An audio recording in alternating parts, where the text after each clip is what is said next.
It's championship setting stage. It's a championship setting stage, rather. I'm not on this intro thing today. It is a championship setting stage. There we go. 8 races in the making, featuring long shots, dead heats. We've got it all this evening. Coming into Austria, Victor Miranda looks poised to claim a momentous pro title, while Paulo Gadai gets a leg up on Lawrence Zavadil, and Agustin Castro looks to lock up the top amateur honors. It all gets started now in Spielberg, Austria, at the virtual Red Bull Ring. Hi, and welcome to PitStopTV in the virtual Red Bull Ring. I'm Andrew Cardinale IV with JP Costa alongside, and JP, this is easily, far and away, one of iRacing's best additions in recent years, always providing enthralling battles and exciting finishes, perhaps because of its simplicity.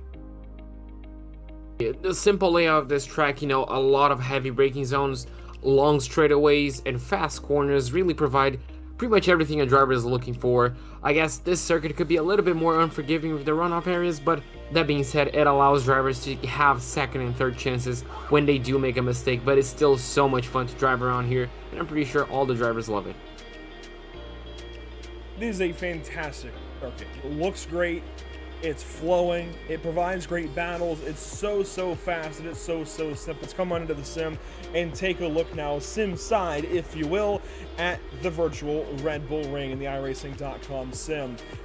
I'm just excited to be at, I think, an exciting, relatively simple track, JP, for the championship. I know we've had various schedules with various leagues over the course of our time at PitStopTV, but to have a more simple course like the Red Bull Ring, something that's easy to race on, something that, yes, it's still tricky, it still has its quirks, but is going to lend itself to, I think, the drivers making the difference. I'm excited. Yeah, me too. I love this circuit. I love the racing that this circuit provides.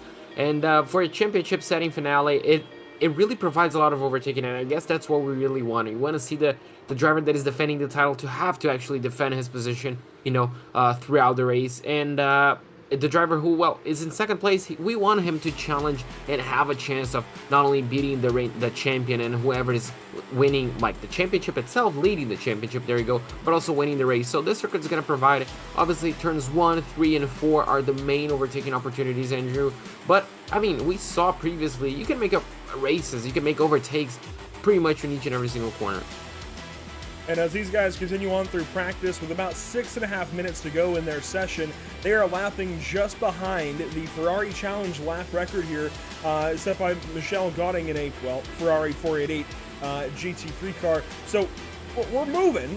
We're at the 130s and 131s, but it's certainly no Formula One car with Carlos Sainz taking, of course, the lap record in 2020. But we're still going quick, and I think that's what's going to be a big story today, is how quickly these cars are moving, and the pros are going to really show us the speed, especially up into turn 2. I think that's a big passing opportunity. I guess it's turn 3, isn't it? Yeah, top of the hill, Remus there. Turn 3, technically. But it really feels like the second corner on the racetrack, and even down to turn 4. I think those are going to be your big passing opportunities, as already mentioned. The speeds into those zones. If we had speed traps, boy, I think they'd be lighting up throughout the course of the day. Let's take a look at our point standings. Let's save for now. Let's save the Pro and Pro-Am standings. We'll show that later on. Let's just talk about the amateur standings. Give them their moment to shine. This is how things look coming into race number 8 of 8.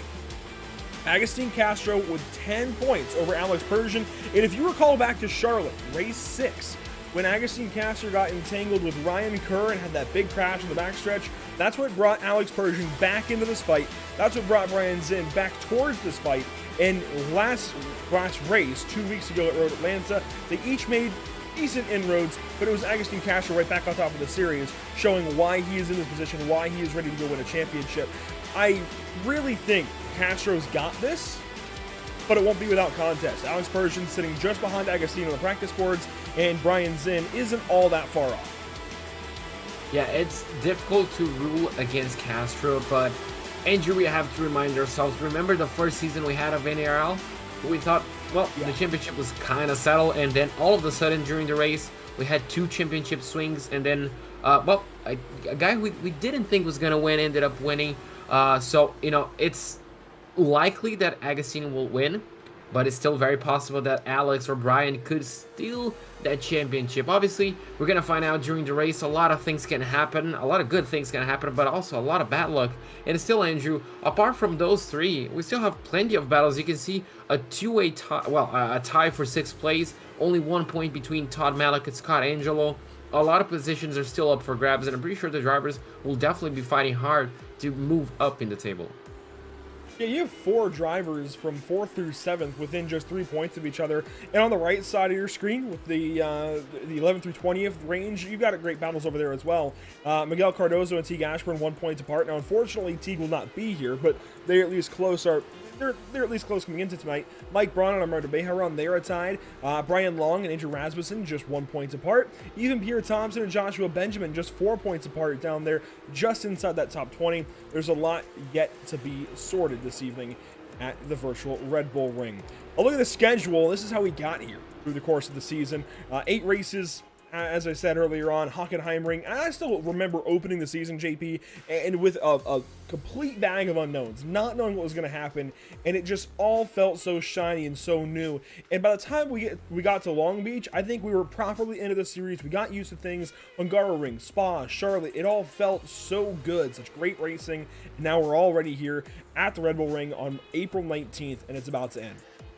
Yeah, it's crazy how time flies, especially when we're having fun like this. You know, throughout all the races were so much fun. All the races provided interesting, obviously, fun and exciting battles. And yeah, it's sad that it's coming to an end, but it was so much fun, Andrew. You know, all the races. Charlotte, I think, was very fun. Road Atlanta, we all loved. Spa as well. I mean, we can talk good things about each and every single racetrack, each and every single round, and it's unfortunate that it's coming to an end. This could have been a 20 race season, and I wouldn't mind because they just make it so much fun. I hate to have the NASCAR, or at least U.S. kind of Roval bias, but I think my favorite rounds out of the season have to be Daytona and Charlotte so far, and I'm hoping tonight that Red Bull Ring takes one of those top spots. I really am hoping that this place comes on through like it usually does and gives us one of those kind of classic races. If you go back to the GT3 race here just a few weeks ago with the North American Racing League, I think we got that. I think we got one of the all-time classic races in the North American Racing League so far. The points battles, the fuel battles, the battles on track, obviously, it was all just so good. You had big moments here and there. It was just a good day of racing, and I think we're on our way to having that again today. It's just a matter of how these drivers race, and I'm afraid that some might hold back, being that it's the last round. They don't know what's going to happen. Hoping that others step up to the plate and go out there and use this last race as an example, as an opportunity rather, to really show their stuff, show what they got. And in the case of Ryan Kerr, Agustin Castro, and Alex Persian, there is no holding back just yet. Let's take a look at some practice times. Agustin Castro, no surprise, championship leader up on top. Yeah, he's very close to, he's in second place, you can see, but less than a tenth of a second away from, well, not provisional pole, but yeah, you can see just how things are shaping up, Andrew. And yeah, Persian is right behind him. Diego Air as well, just 2/10 of a second behind Persian. So it's really close up at the top. Still, a lot of things can change. And obviously, we have experience from the GT3 side as well, that, you know, qualifying pace, you need to be close. But with the massive straightaways, you can really close up, you know, during, well, the start-finish line, the back straightaway, between turn 3 and 4. It's really a lot of places to make up a little bit of time, especially if you don't lose them, obviously, on the tricky part, the S's. Not the S's, but the long corners, the fast sweeping corners. The sweepers here definitely are going to be a challenge for the downforce of these cars. Of course, setups provided this season for the amateurs by VRS, and I can never say it, Pascalis, I think, Gurkis. I think I'm close. I hope I'm close. Fantastic work all season long to provide fantastic setups for these cars, for these drivers in the amateur class, and telemetry certainly as well, almost including it as part of the regular kind of setup deal that you get. It's just fantastic what the Virtual Racing School has done with this series, and it doesn't end here. They are involved as well with the Cash Days event coming up later on this year, in fact, in less than a month, in May of 2022, with the 24-hour race at Watkins Glen. So There's a lot of VRS involvement now in this series. It matches right up with Paradis, the TAM Livery, and JS Consulting. It's just fantastic what this series has become, what this league as a whole has become. In fact, as I mentioned, we are having a 24-hour race in less than a month as a part of this league, and we are lucky enough to broadcast it. So there's just so much going on. There really is so many cool things happening with the North American Racing League, and it's thanks to all of these guys on the left. And it really does impact this this championship. And what I was really getting to at the first place was downforce corners. There's a lot of them here at Red Bull Ring. I know there's only 10 corners here, but a lot of spots where downforce matters. And if you get past that slip angle of the tires, that little bit of the grip that you do have through the tires, you could find yourself backwards at any point on this circuit. Qualifying now opening up, though, for round 8 of 8. And it looks like, for the most part, I don't see our championship contenders on track yet. I know Agustin Castro's not out there yet.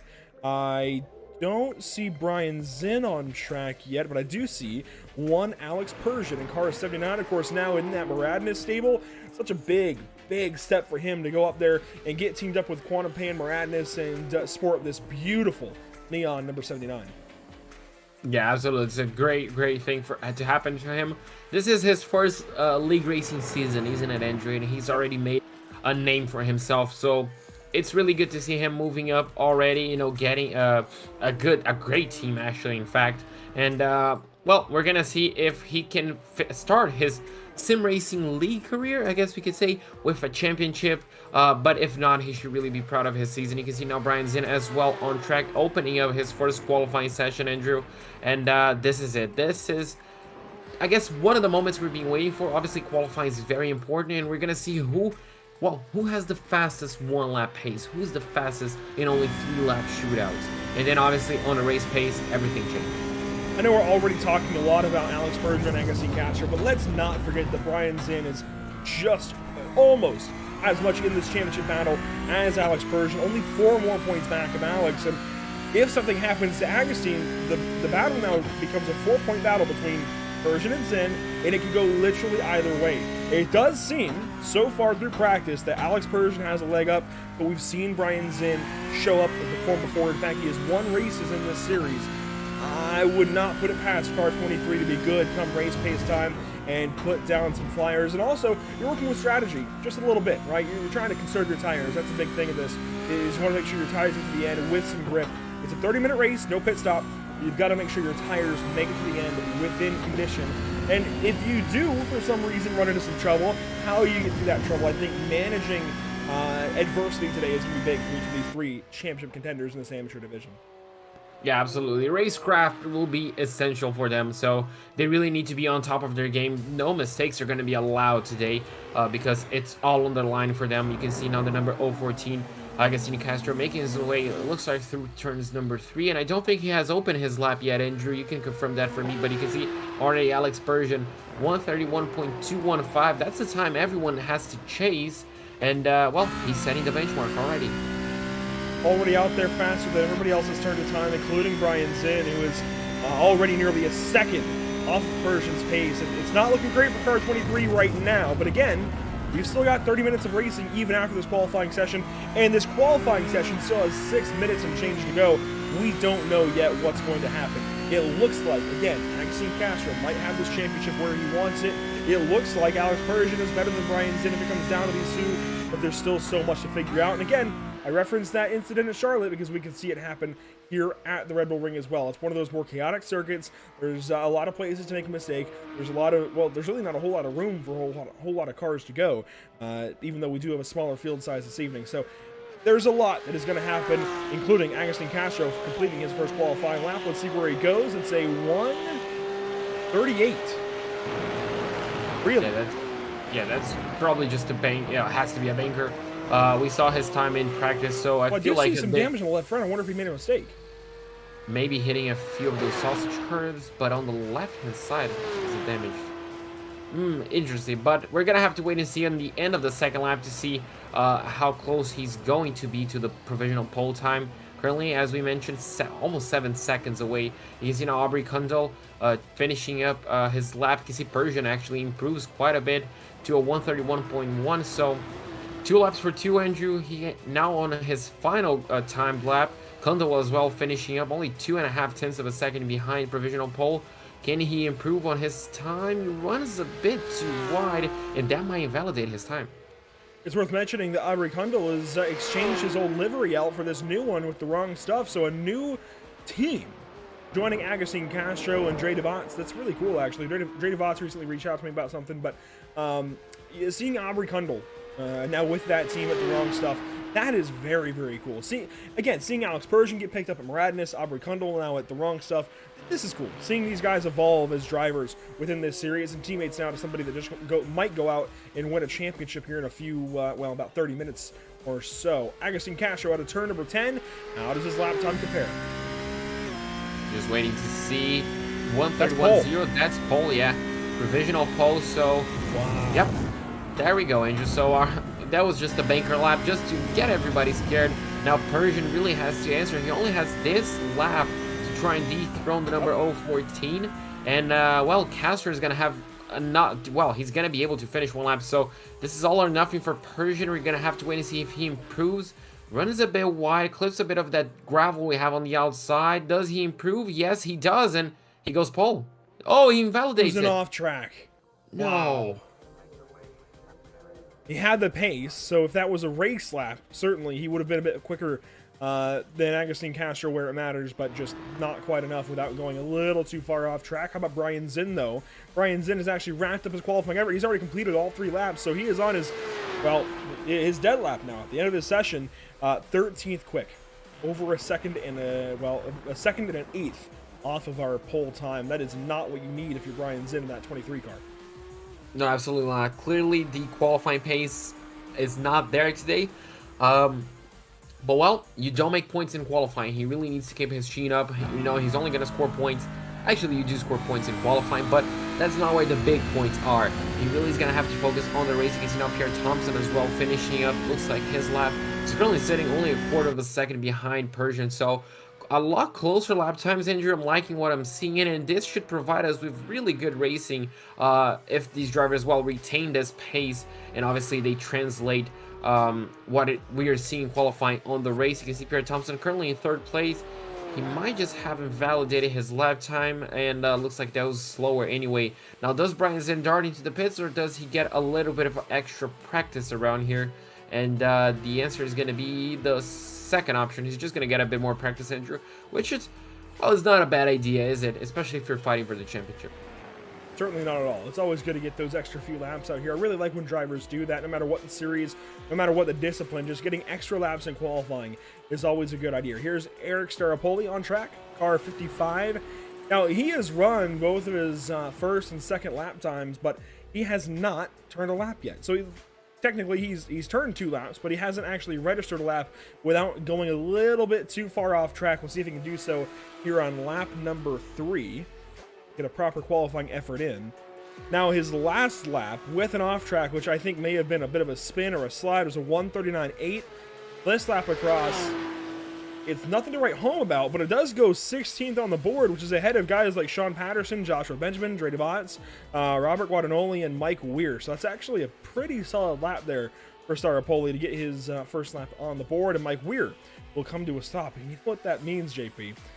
There is no longer I think he's going to practice to start, but he is the only car moving out of our entire 26 car field in this session. So we might have a minute with no cars. Yeah, but looks like he's going to save us the number 20. Might just be practicing a little, maybe just a few more starts. With 1 minute, I don't think he's going to have enough time to go back to practice the pit lane entry, which is also one of the trickiest ones we've had. Is he going to practice another one? Yes, he is. You can see holding the clutch and trying to get it launched. And yeah, this is also an opportunity for us to talk about, Andrew, how important the starts are, especially on these cars. You know, you really have to get it nailed down because you can either lose or win quite a few positions. And he does toe to the pit lane. One thing I want to talk about is actually the interior of these cars, if we can get one here. So you can see, this is actually a great way to show it. This is one of our cameras on board with these cars. Those dash lights right above the word Porsche, right in front of the driver. you can see those lights. We're going to talk about those today because I think we're going to have some lockups into a bunch of heavy braking zones. Turns 3 and 4 come to mind. Turn 1 as well, potentially.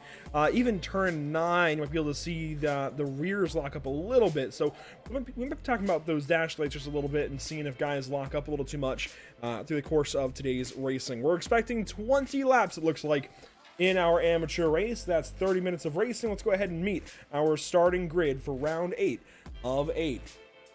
On pole, you have, of course, Castro, championship leader, comes in with a 10-point lead over the guy starting right over his shoulder, Alex Persian, in that car 79 now for Baradness and Quantum. Starting in the 3rd spot, you've got Pierre Thompson sporting a Red Bull livery. It's fitting then that he is doing well today at the Red Bull Ring. And Dan Willis will start from the 4th place, also for Baradness, teammate to Alex Persian. So you've already got some team help there if you're a fan of car 79. Starting 5th, you'll find another Baradness car now, or so it seems per the YouTube chat.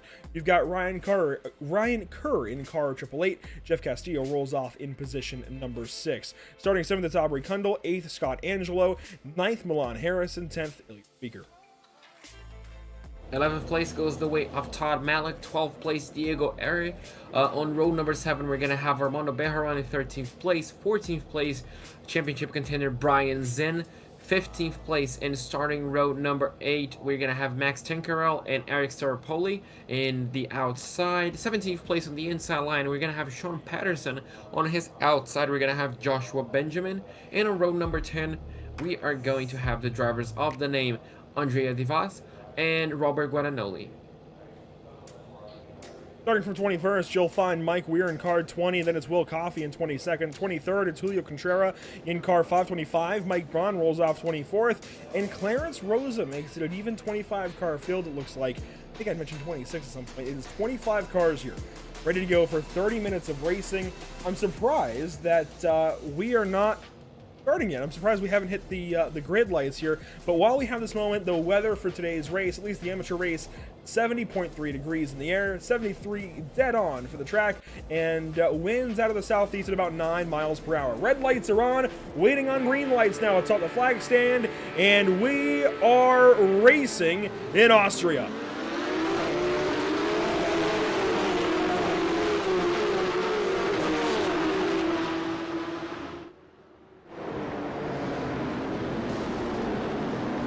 Already got some crashing further back. Cars flipped over. Diego Eda up on his wheels. Oh, up on 2 wheels anyways. And Aubrey Kundle with some damage. The rest of the field, though, Agustin Castro and Alex Persian. They head JP, our top 2 of the championship, dueled out of turn 3. Persian with the advantage. Persian got a really good run, already got the lead, and you can see Castro tried to challenge him, but wasn't able to do it, and he's going to have to hold off for 2nd place for the time being, as it looks like Persian is, trying to check out early on this race. So a really good start for him, exactly what he needs. Persian currently sitting a bit cautious. We have another move for 4th place, where it looks like, and extra moves on the mid-pack. So it looks like, Andrew, we're going to have quite a fun start to look at. See our leaders diving down into turn 5 for the first time. A great look there at the kind of, it feels like a stadium section with the, of course, the bolt through the gateway there. I am so surprised that we had that big turn 1 melee. We'll get a replay of it after lap 1 commences, well, after it finishes up, rather, after it's complete. 2nd place, you'll find Agustin Castro. 3rd, Dan Willis. 4th, Pierre Thompson. 5th, Ryan Kerr. 6th, Scott Angelo. 7th, Todd Malik. 8th, Jeff Castillo. 9th, Eric Staropoli. And Brian Zinn will check in the 10th spot after lap 1. And Todd Malik goes for a spin out of turn 10. To promote Brian Zinn up to the 9th position as the Oceanic Coffee Samsoy Blue number 150 gets turned around. Let's take a look back on our PitStopTV replay, JP. I think we've got a little bit to look at. Yeah, we got quite a few instances, I guess you could say, quite a few moves exactly to see what happened. And we're now going to take a look at the number 77, and we might just look at what happened down into turn number 1. Obviously, Andrew, quite a difficult corner, especially on the start of the race. A lot of people battling for position, and you can see around here. Oh, was it just? Oh, it was started before him, so he got collected. Oh no. Let's get him to look back at this, and See exactly where this all kind of starts. And I also want to see the start of this race because Alex Persian got a fantastic hole shot. I didn't quite notice it at first. Look at that hole shot off the grid. Gets rolling very quickly. A fantastic start for car 79. Rolls up to the hill, and something happens with Kundal on the outside of the corner here. Fired back a few rows. Contact, it looks like. Didn't quite catch the number. Yeah, just a bit of contact, and unfortunately, yeah, no avoiding that. If you wanted to stay on the racing course, and you can see, even more. They were sideways sandwiching each other, and they continued on. They were carrying each other. You can see a few drivers locking up their brakes to avoid contact. So that's going to explain a bit of the separation we saw between the groups. But wow. And it wasn't quite Ilya Speaker. It was one of the other Rockefeller racing cars that made contact there with Kundal to get that started. But look at this sandwich. Oh my God. They got sandwiched 3 wide. Two cars were sideways, and they just got off each other and kept going. I've never seen that before. Well, they should really count their cards. That was really lucky for all of them to keep pointing at the same direction. And, well, that was something, Andrew. I think this is the first time I've seen that happening. Yeah, same, definitely. I've never seen that before on iRacing, or real racing for that matter. Up front, Alex Persian, your race leader from Radness, but he's going to need a lot more than this, JP. He can't just beat Agustin Castro by 1 position. He's going to need at least a few spots in between. I would say at least, I think 8. And that's pending bonus points. He's going to need quite a few spots between he and car 014. Yeah, absolutely. He's doing everything he can. Now he needs the help not only from his teammate right behind. Oh, well, his teammate just went for a spin. Dan Willis. Wow, that was the quickest curse I've ever thrown at someone. And unfortunately for Willis, and unfortunately for Persian as well, that's really going to cost him. And yeah, he's going to rejoin in 10th place, looks like, if he doesn't lose any other positions. But, wow, a mistake on the exit of the, well, Sector 2. I don't think we've seen that so often. I'm pretty sure he just clipped the gravel on the exit. Don't worry, you're not the only one cursing car 127 to Dan Willis. Joshua Chipling chimed in on the chat, and immediately, well, Dan went for a spin. Let's check this out from the blimp cam. See what happens here to Dan.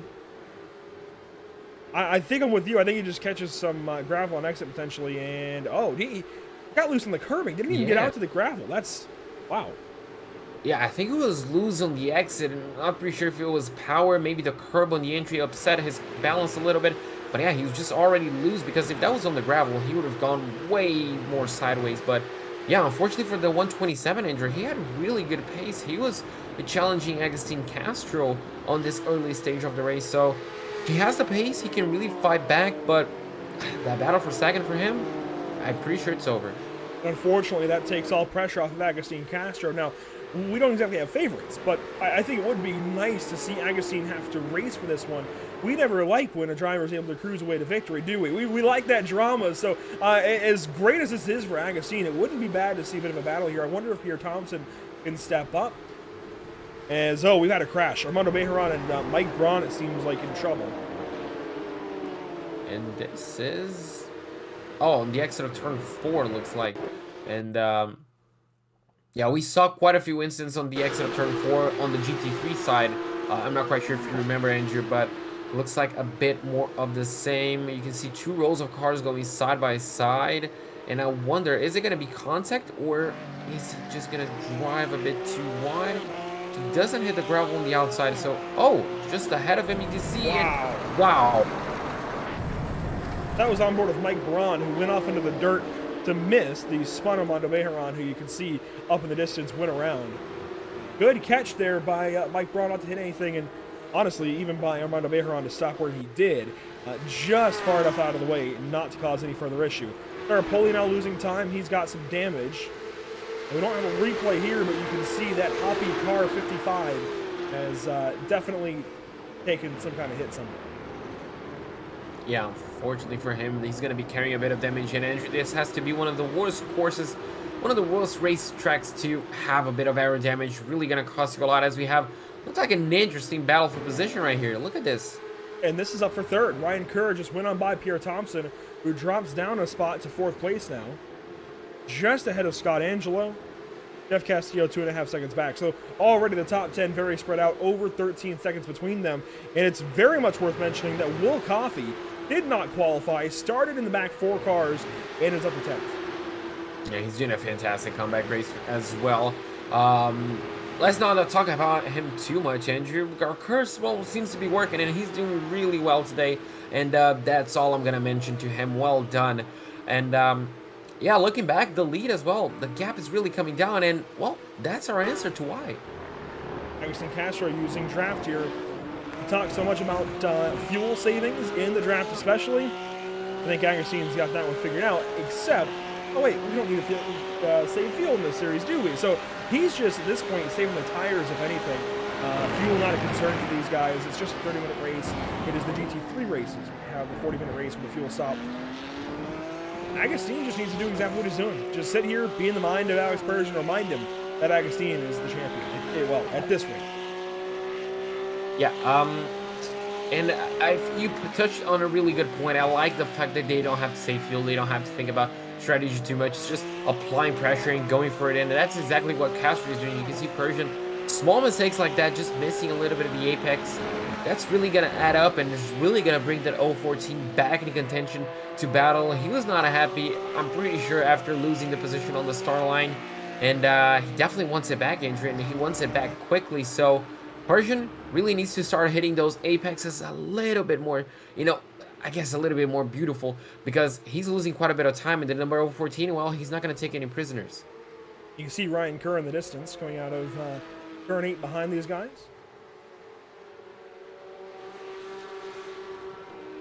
This is just a nice little battle at this point. Really not even a battle. Alex Persian just trying to lead this race, and I think being reminded that, well, here we go. This might be a battle.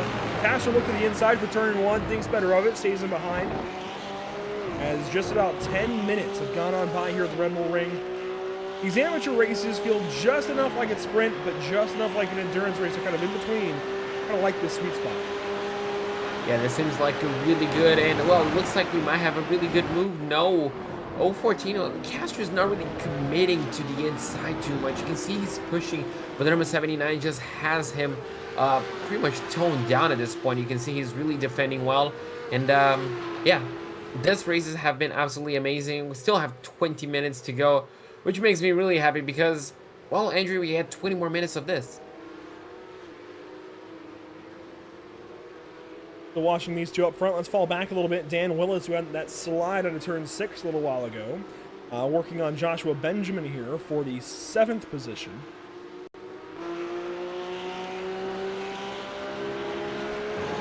Now Willis started up front. He was 3rd in the early goings and just had that slide, caught it, got back onto the racetrack, fell back, I think, just outside of the top 10 or just inside the top 10, and is now working his way back through.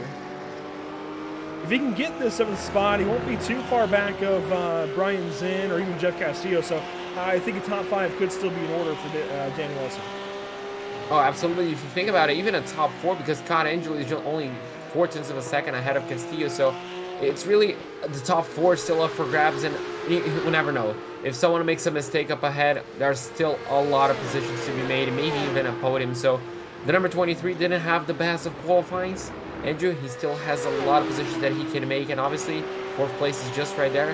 And this battle is still not going anywhere. You can see Castro closing in, not close enough to make a move in turn 3 right here, but who knows, maybe on the exit, trying to get the better of it. You can really see those front tires turning. Persian kind of getting squirrely a little bit on the exit, but it's just enough to keep him back. Persian hangs on there. Dan Willis will go on by Joshua Benjamin there in turn 3, gets that spot away for 7th, but it's not over just yet. Benjamin trying to square him back up, potentially for turn 4, getting that draft now, and will lift and fall back in behind. I think Joshua realizing that Dan caught him for a reason, and he's just a little faster right now.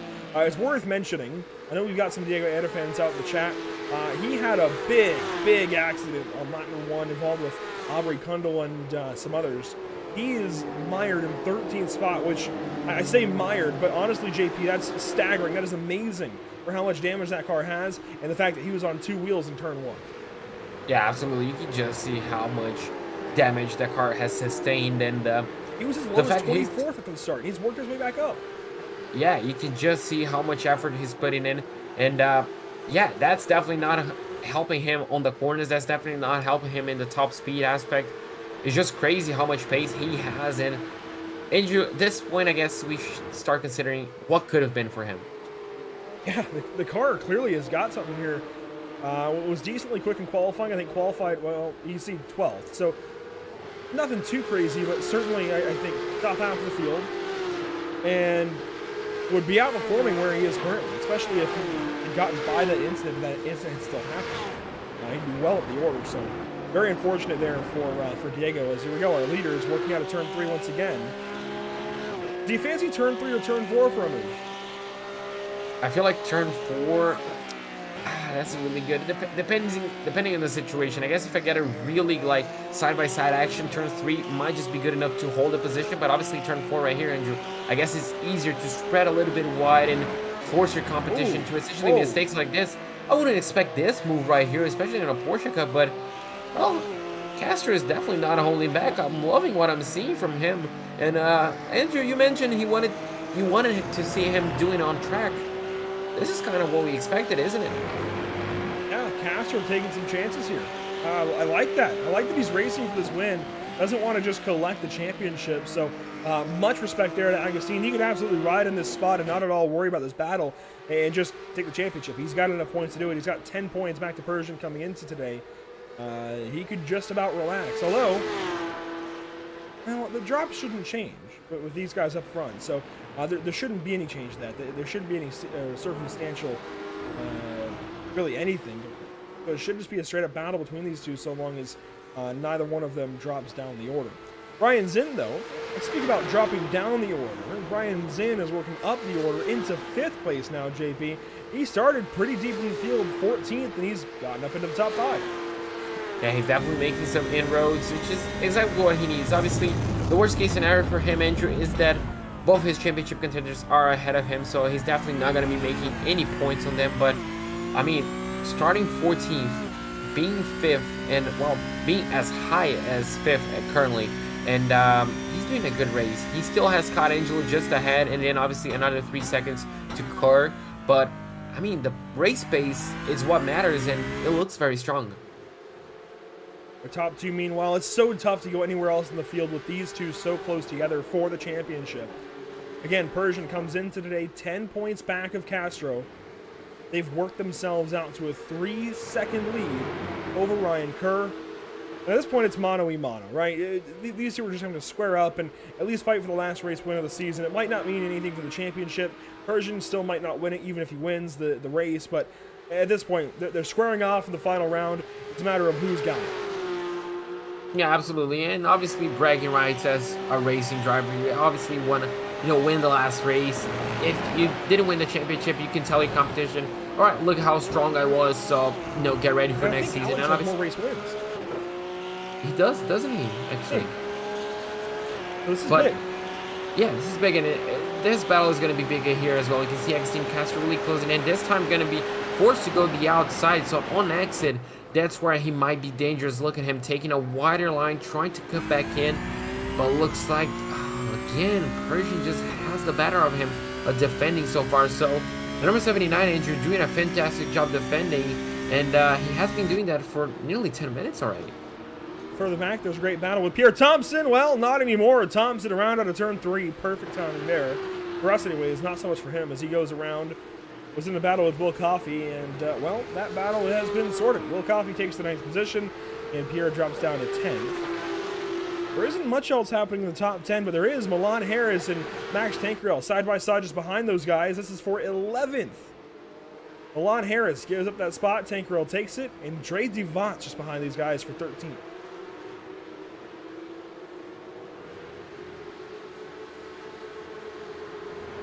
Devant's battling here with Staropoli. Further back, you'll find Speaker, then Kundal, Weir, Malik. This is a good look at some of the midfield. Yeah, it's a good battle, and I like seeing these battles as well. They're often quite close, especially around here. We're going to see a move maybe into the final sequence of corners. Yes, we will. And this is not something we used to see any series, but it's nice to see drivers risking it. And, well, they both make it through safely, Andrew. But, yeah, I mean, who doesn't love a good what is it? A midfield scrap battle? I guess that's what the name of it. But we also love the battles for the lead, and you can see once again Persian just defending beautifully and getting a better exit. Currently Castro, I don't think he has any response to this. Like for a moment, maybe Kunda was in some trouble, but he continues on. As far as our two leaders, as we get closer down, I mean, we're already inside of the back half of the race, 12 minutes to go. I just don't know that there's any shaking Agustin Castro. He might not go past Persian for the race win, but he's certainly going to keep him honest, as Milan Harris does have a problem here. Turned around in turn 3. It's a dangerous spot to be parked. It's a dangerous spot, but he managed to get out of it quite safely. But yep, I don't think there's any shaking up the top two currently, Andrew. They seem to be mistake-free so far, and it's exactly what you want. Now we're going to take a look at exactly what happened to Milan Harris. And this is going to be on the uphill towards turns 2 and 3. He's looking to the inside. He cuts quite aggressively, and that's going to allow his competition to essentially look to his inside as well. And is there a little bit of help? Oh. Yes, there is. I think his car is already over-rotating, but gets tagged there by Eric Staropoli, goes for a spin. And as the park and let most of the field go on by him, Milan will drop down to 20th position now. Heartbreaking for him. He was putting a good run together. Inside the top 15, and now well down the order. A little further inside the top 10, though, Dan Willis and Jeff Castillo might do some battle here. This is for 6th. Only a couple of tenths apart. Honestly, aside from our leaders, this is the best battle in the top 10. Yeah, this is a really close battle, and it might just be solved soon. You can see now the exit that Dan Willis got. Is it good enough? No, not quite. Castillo again. Well, not again, but just like Persian, getting a really good exit and maintaining that position for the time being. And the slipstream down towards turn 4, and it looks like it's not that strong. But you can see when you go defensive like this, you're really going to be compromising your exit. And, well, that's just exactly what happened. Then Will's just going to get a better exit, and he might just have this position where are they going to battle it out side by side? Yeah, Castillo not giving out too easy, even missing a little bit. They're going to go make a little bit of contact. But the number 127 has the inside line and has that position. Bravo, Dan Willis in that battle. That was a good move to get on by Jeff Castillo for 6th. Now he'll be able to run down Brian Zinn, or at least give it a shot. Zinn works in a turn number 9. And Brian feels like today, unfortunately, kind of the other championship competitor. He was good most of the season, had a couple of off weeks, and I think that's what really hurt him. Otherwise, I think we'd be talking about Brian Zinn coming into today just about tied up with Agustin Castro, or at least ahead of Alex Persian. I thought overall his consistency was better than Persian's, although Persian had the more race wins and whatnot, had flashier finishes. It just seemed like Brian Zinn was always right where he needed to be for the most part. Just those couple of races where things went awry.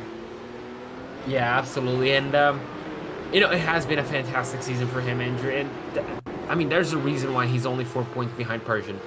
There's a reason why he's only 14 points behind Castro. It has been a great season. He has put up some great results, amazing pace throughout, but yeah, unfortunately, it looks like it's not going his way, but still, a 3rd place in a championship where you have the number 79 of Alex Persian and the number 014 of Agustin Castro is still something to be very proud of. Zinn working into turn 6. He's just in a pocket of his own. He's got 2 seconds ahead, a second and a half behind. In fact, this blimp shot will kind of show it. He's just in his own pocket, minding his own business, working through this race. At this point, a solid lock as well for a 3rd place in the championship. And in a series like this, that's perfectly impressive. As here we go, our leaders up front, they're starting to space out again. I think Agustin might have worn his tires out a little bit, trying to save him for the end. Yeah, maybe just waiting for a last lap dash. Maybe just, yeah, as you mentioned, overheating a little bit, taking a bit of space and trying to line up Persian up for another attack. But yeah, Persian has done an excellent job defending Andrew. With only 8 minutes to go, he hasn't really cracked under pressure. Yes, we saw him making a few mistakes, you know, missing a little, missing a few apexes. There we go.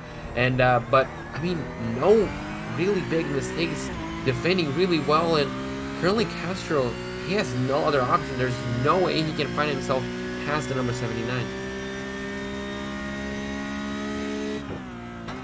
Just sitting on board here with Agustin Castro. Again, this top 10 is rather spread out. the only battle that we had was Dan Willis working through the field. Now he is getting closer to Brian Zinn. That could be a good fight for 5th now. But at this point, it's a matter of chess at 100 some miles an hour between these two. Agustin Castro just working on Alex Bergen, has been the entire race. When we talk about passing opportunities, JP, but it seems like these cars are kind of working against those passing opportunities. What do these drivers have to do to try and maximize the chances for a pass in the hard braking zone? I mean, obviously, it's just getting a good... I feel like the first step is obviously getting a good enough run. And like corners like this, you know, trying in any way, sort of form to upset the driver ahead of you, to make just even a small mistake, to really get a speed difference. But obviously as well, Andrew, just getting brave under braking. If you really are confident and obviously, you know, you trust a lot of your machine, you can really go deep and pretty much lick the stamp and send it down the inside. And opportunities like this one, you can see Castro closing in. It's probably not going to be enough, but he could brave it around the inside, down the inside. Will he? You can see just takes a look, trying to upset Persian, but not good enough. But yeah, he's just getting good enough runs, trying to upset, and if that doesn't work, well, try to go for a crazy move. I do enjoy just watching onboards here, what these drivers are doing. We talked about the lights there on the dash earlier on. It seems like Agustin managing the brake pedal nicely. So what you see are the shift lights. So there are lockup lights that come on when you chirp the, not chirp, but there is no ABS in this car. So when you lock up tires, it will show lights to show exactly what corner of the car is flashing. If you see that, you kind of explain that. But really what you're watching is the shift lights, the RPMs running up through each gear. You can see obviously when he pulls forth, there we go, it drops back down to just the one green light, works back up to the gear. So if you're a little newer to racing, maybe a little more casual, one of the family members or one of these drivers, that's what you're looking at least with that dash. There's other telemetry on there. You can see the lap time and other stuff like that that the drivers can see. It really is one of the more helpful dashboards, I think, in most of road racing. Fantastic setup that they have in this Porsche 911. Yeah, absolutely, and I'm not quite sure in this car, but on a few other GT cars, you also have the option to cycle between different dash to get different information. So it could come down to driver's preference, but I'm pretty sure, Andrew, they are all going to stick with the main one that Porsche also uses, because normally that's all the info you need. You know, only need lap times, fuel gauge, and probably speed. That's about it. Other than that, well, pretty much information that you're just going to glance whenever you have some free time. Something that these two definitely don't have.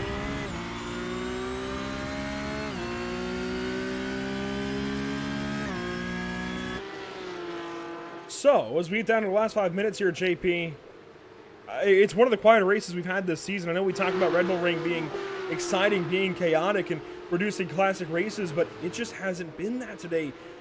Do you think it's tires? Do you think it's setup? I mean, you think it's just the championship? These guys not really racing all that hard, knowing where they are in the championship standings, and really just leaving things to Alex and Agustin? It could be a mixture of pretty much everything. Track conditions, obviously running the same setup on the same car is really going to make things a little bit difficult, but we've ran that throughout the season, and on a track like this, it's kind of weird to say because, as you mentioned, we haven't seen the odd race out, but obviously being the finale, drivers might just be taking it a little bit easier to finish off the championship. But obviously drivers like, I mean, really, Dan Willis, we haven't seen him, you know, being too cautious. And yeah, it's just, I don't know, it's something weird about this race. It's exciting because we have a lot of overtakes happening, and we have quite a bit of tension between the top two, but not the excitement we've had over the past 7 races. There we go, nice little battle up to turn number 1. Brian Zinn hangs on to that spot for now, but do you think he has that spot so when they get to turn 3? I'm not so sure. Dan Willis setting up for a beautiful pass potentially up to the 3rd corner. What can he do with the Muradness Porsche? He's going to look to the left side. Brian leaving just enough room there to the outside, and Dan will take it. That's up now for the crossover, and it's not going to be enough, at least not in turn 3. What I'm not, what I'm not seeing is drivers trying to brave it around the outside of 3. A lot of drivers are, you know, just relying on the exit, and that's not working at all. So, yeah, with 3 minutes to go, it's going to be a mental note to try maybe brave it around the outside, because drivers are going alongside him, you know, alongside each other during the braking zone. So it's just a matter, I guess, you know, just not consistency. What is the word I'm looking for? It's just, being brave, trying to trust your car and the tires. Obviously, after you ran for over 30 minutes, nearly 30 minutes, when you're the last 3 minutes of the race, the tires are gonna be a little bit shot, but I mean, we need that confidence. They need that confidence if they want to make a few moves. And we wonder, Andrew, does the 014 has a little bit of extra confidence to maybe brave under a braking zone? We'll find out. You can see these guys working up to turn number 1. You can see the line of cars behind them. They exit that first corner and popping that sausage curb on the exit. I think that's where these guys are getting their left front damage. Yeah, maybe. That's the only... There, and on the exit of 3 as well, there we have a bit of those yellow curbs, but you can see now, once again, Agustin Castro, and tried to brave it around the outside, Andrew, and something different we've seen, but unfortunately, didn't work again. He took a shot, certainly, as I think Dan Willis tried maybe setting up for as well, but not able to do it. We're on lap 19 of 20. We expect only one more lap after this. We're looking at final opportunities, really, for Agustin Castro if he wants to claim this last race win. For Dan Willis as well, if he wants to make it back into the top 5 in his early slide. And really, for anybody else as well, there's no battle close for 10th. You've got your 2 battles, really, 1st and 2nd, and 5th and 6th, at least in the top 10. Jay Devants and Max Tankerell, they're decently close. You can see them working out of turn 3 up to turn number 4 now. Ilya Speaker in that line as well. So 3 cars here for 11th, 12th, and 13th spot. Well further back as actually Dan Willis makes a pass to Brian Zinn, and Brian Zinn, he doesn't just get past, he goes for a slide. I think it might have been contact. We'll have to review that after the end of the race. And a hard work, well, unfortunately, it's going to not really be that efficient, but you can see Dan Willis and Jeff Castillo going side by side through the final corner as well. The number 127 gets the advantage. And I wonder, Andrew, with that little bit of, with this battle we just watched, I wonder if that was a bit of contact between those two. But look at this too. Castro really waiting for the last moment to attack. And on the final lap of the race, he's going to go side by side of Persian. He's going to make a little bit of contact. He's going to lock up. And that might just do it the race. I think that's it. And Agustin Castro now almost 6/10 back of Alex Persian. I don't know what he can do at this point. That contact in turn 3, just enough to give Persian a good run, but you can see Castro got a good run being further back, at least got momentum up by turn 4, made some time back up, and it is the white flag lap presented by Whiplash SimCams, the final lap in the Amateur Series here, the North American Racing League Porsche Cup season. Just a few tenths now, 3 tenths, about a third of a second for Castro. He's closing back in, but is it going to be enough? Really, one more shot in 9 and 10, and it's a slow exit there. Alex Persian going to pull on car 014, so it's going to be Alex Persian down to the checkers in a few moments, so long as he doesn't mess this up. Can he hold on over Agustin Castro? The answer is yes. He will withstand through the pressure, rather, a little bit wide at corner exit, but it is a win for Alex Persian at Red Bull Ring and a championship for Agustin Castro. Really good race from both of them. Really good championship from both of them. I mean, they should be really happy about it, Andrew. They proved why they were 1 and 2, not only in the race, but on the championship as well. You can see now in a few moments we're going to have Brian Zinn also crossing the start-finish line, and he's going to finish 3rd in the championship. And, I mean, what a championship we've had, Andrew. So fantastic. Kind of came down to the line, but the battles we've had, they were amazing. Your top 10 is final, at least for now. Brian Zinn takes 8th, Joshua Benjamin 9th, Pierre Thompson 10th. Tankerell comes across, Devants, Speaker, Beharan, and Clarence Rose will be next, in the ways ahead of Mike Weir. And the rest of these guys, they're all split up, decent gaps between them. And they will wrap up what has been a fantastic season of racing with the amateurs here with the North American Racing League Porsche Cup cars. I've enjoyed it, although I think we've had more exciting rounds than that. I'm surprised tonight wasn't a little more electric as Alex Persian cruises along with another race win, and Agustin Castro will cruise along to a championship. Yeah, it was an exciting race, but I think we set our bar too high, Andrew. Maybe. We had rounds like Charlotte and Long Beach in there, Daytona, as I mentioned, even Road Atlanta last week. A whole lot of drama in each of those. And oh, my goodness. A penalty at the end, and Agustin Castro will be credited with the race win here at the Red Bull Ring. A penalty for Alex Persian drops him to 16th. I noticed he ran a little bit wide there in 10 on the final lap. I think it was just a little too wide for iRacing, and it gives him a penalty. Well, there you go. Agustin Castro not only celebrating the championship, Andrew, but also victory on the final race of the season. And there's good reason why.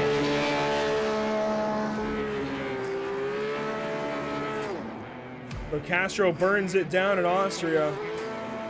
He'll be joined, it looks like, by Tankerel. And what a season as well for the Wrong Stuff. That team has just done a fantastic job. They were strong all season long. Guys like Dre DeVance along with them, adding in Aubrey Kundle.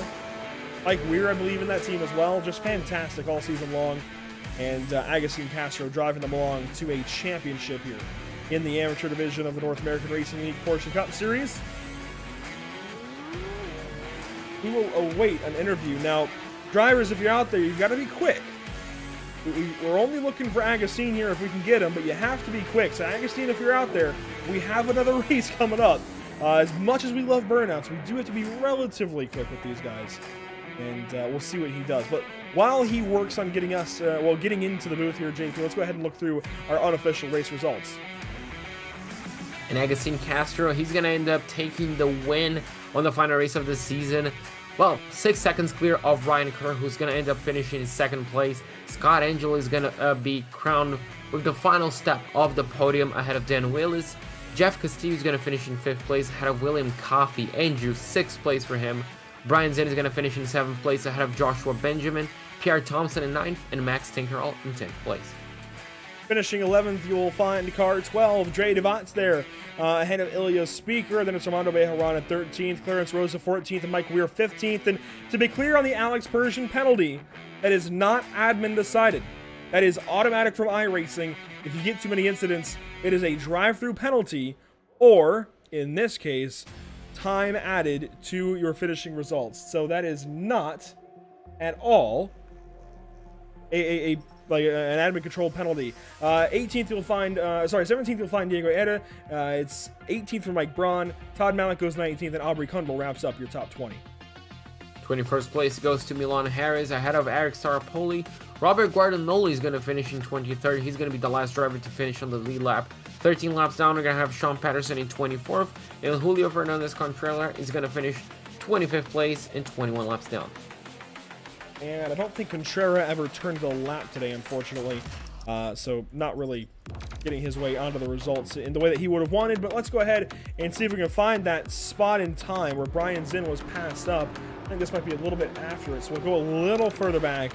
I say passed up, more like there was absolutely some kind of incident here with Dan Willis, and I think we've just gone ahead and found it. It looks like Agustin Castro has not made it into the booth just yet. We'll give him an extra moment or two. But this is the issue for Brian Zinn and Dan Willis. Mostly Brian Zinn. So we're going to see exactly what happened. This is down in turn number 4. Both exiting, both still pointing in the same direction. And I'm pretty sure, Andrew, this happened on the second part of this infield course. You can see right here, this first part, there's still going to be 1, 2. And nothing's gonna happen, but it's gonna be around here. So I wonder if that was a bit of contact. Oh boy, what a lunge. Yes, it was. Oh, that was a bit over optimistic. And I don't think it was even necessarily intended to be a lunge. I think Zinn might have checked up a little bit early, but passing car is still responsible. Let's watch this from one more angle. That being the only. Agustin Castro is alongside. We'll watch this real quick. Contact there. Still as the passing car, going to make sure you don't make that contact. But JP, let's quickly try and get our race winner in. Agustin Castro, I say race winner, more than just race winner, championship winner, car 014 for the Wrong Stuff. So Agustin, now officially we can crown you the not only the race winner, but the champion as well. How does that feel? Oh, it's amazing. I don't know what to say. I finished the race thinking that I got P2, and then my team told me that I won the race, and I was like, what? It was crazy. And how difficult was it to overtake around this track? We saw you putting plenty of moves, but none of them seemed to stick. Yeah, person holds the pressure pretty well, and this track is very difficult to pass. I tried a lot of times, but I couldn't. So yeah, that's all. And how do you reflect on your overall season, looking back at it now? Anything you would have done differently? Anything you look back on? Yeah, I'm a bit sad about 2 races that I get a bad performance, but overall it was good for me. And what can we expect from you in the future? Any other leagues? Maybe even a promotion to the Pro-Am side of things? Yeah, I wanna race on Pro IM, and yeah, I don't know. I like this championship from Narl, so yeah, I don't know. Yeah, absolutely. And with that being said, Agustin, I mean, I don't think there's any other words but to congratulate you on the championship and obviously on the race win as well. Thank you. I'm gonna let you, well, just enjoy not only of yourself but your family and your teammates as well. I'm pretty sure you're all very happy about the results, and hopefully we can see you in the future.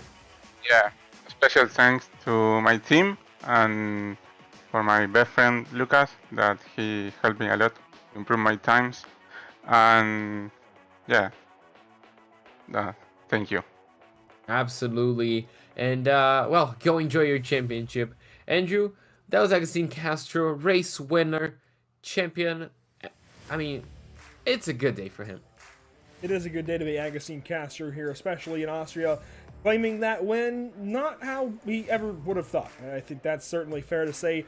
Again, that is an iRacing penalty, and it turns out it was an iRacing slowdown as well, so it wasn't even that he accrued too many incidents, JP, it's that he extended the track too far, and the iRacing deemed that it was just too much, gave him a slowdown. He was not able to serve that, of course, in the 2 seconds between that part of the racetrack and the checkered flag, so that was it. He had to take the penalty, the time penalty, as opposed to serving a slowdown, and, well, unfortunately, that relegates him down to the 16th position in the results, and likely as well relegates him to 3rd in the standings. Not even 2nd now to Agustin, but likely 3rd place.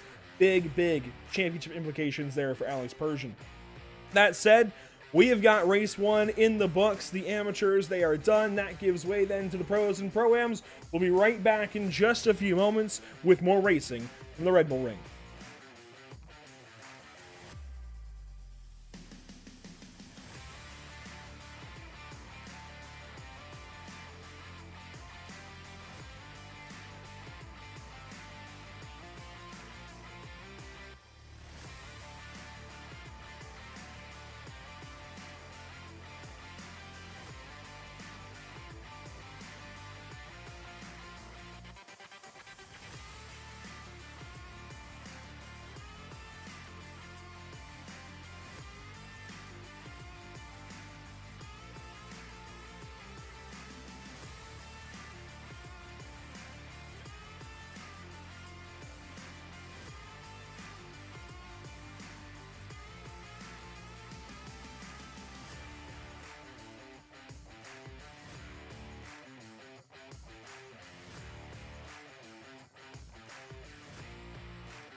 This is it for the pros and pro-ams of the North American Racing League. We've just seen a 30-minute amateur race as a warm-up to what we might see for 50 minutes.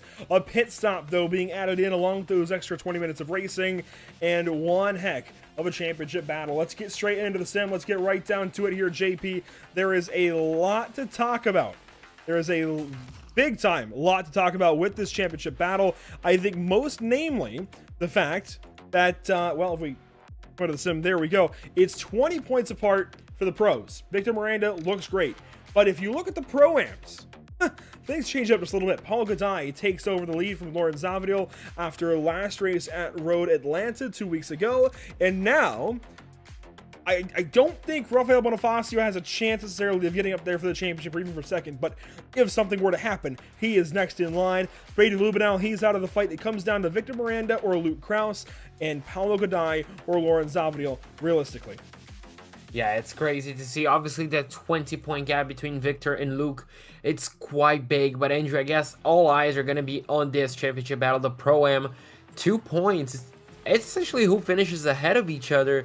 This is going to be a battle essentially to the line. It's going to be crazy to see who's going to come out on top. Obviously, everything's going to start in qualifying, but still, it's going to be crazy. Obviously, we shouldn't really not say a lot about other drivers. We still have Matthew Dench and Mikael Rudebusch both tied up for points. Samson only 6 points behind them. And, well, they're all only 10 points behind Fabio Zamperlini. It's still very close, and on the Pro-Am side as well, we have quite a few drivers close on points, so a lot up for grabs tonight.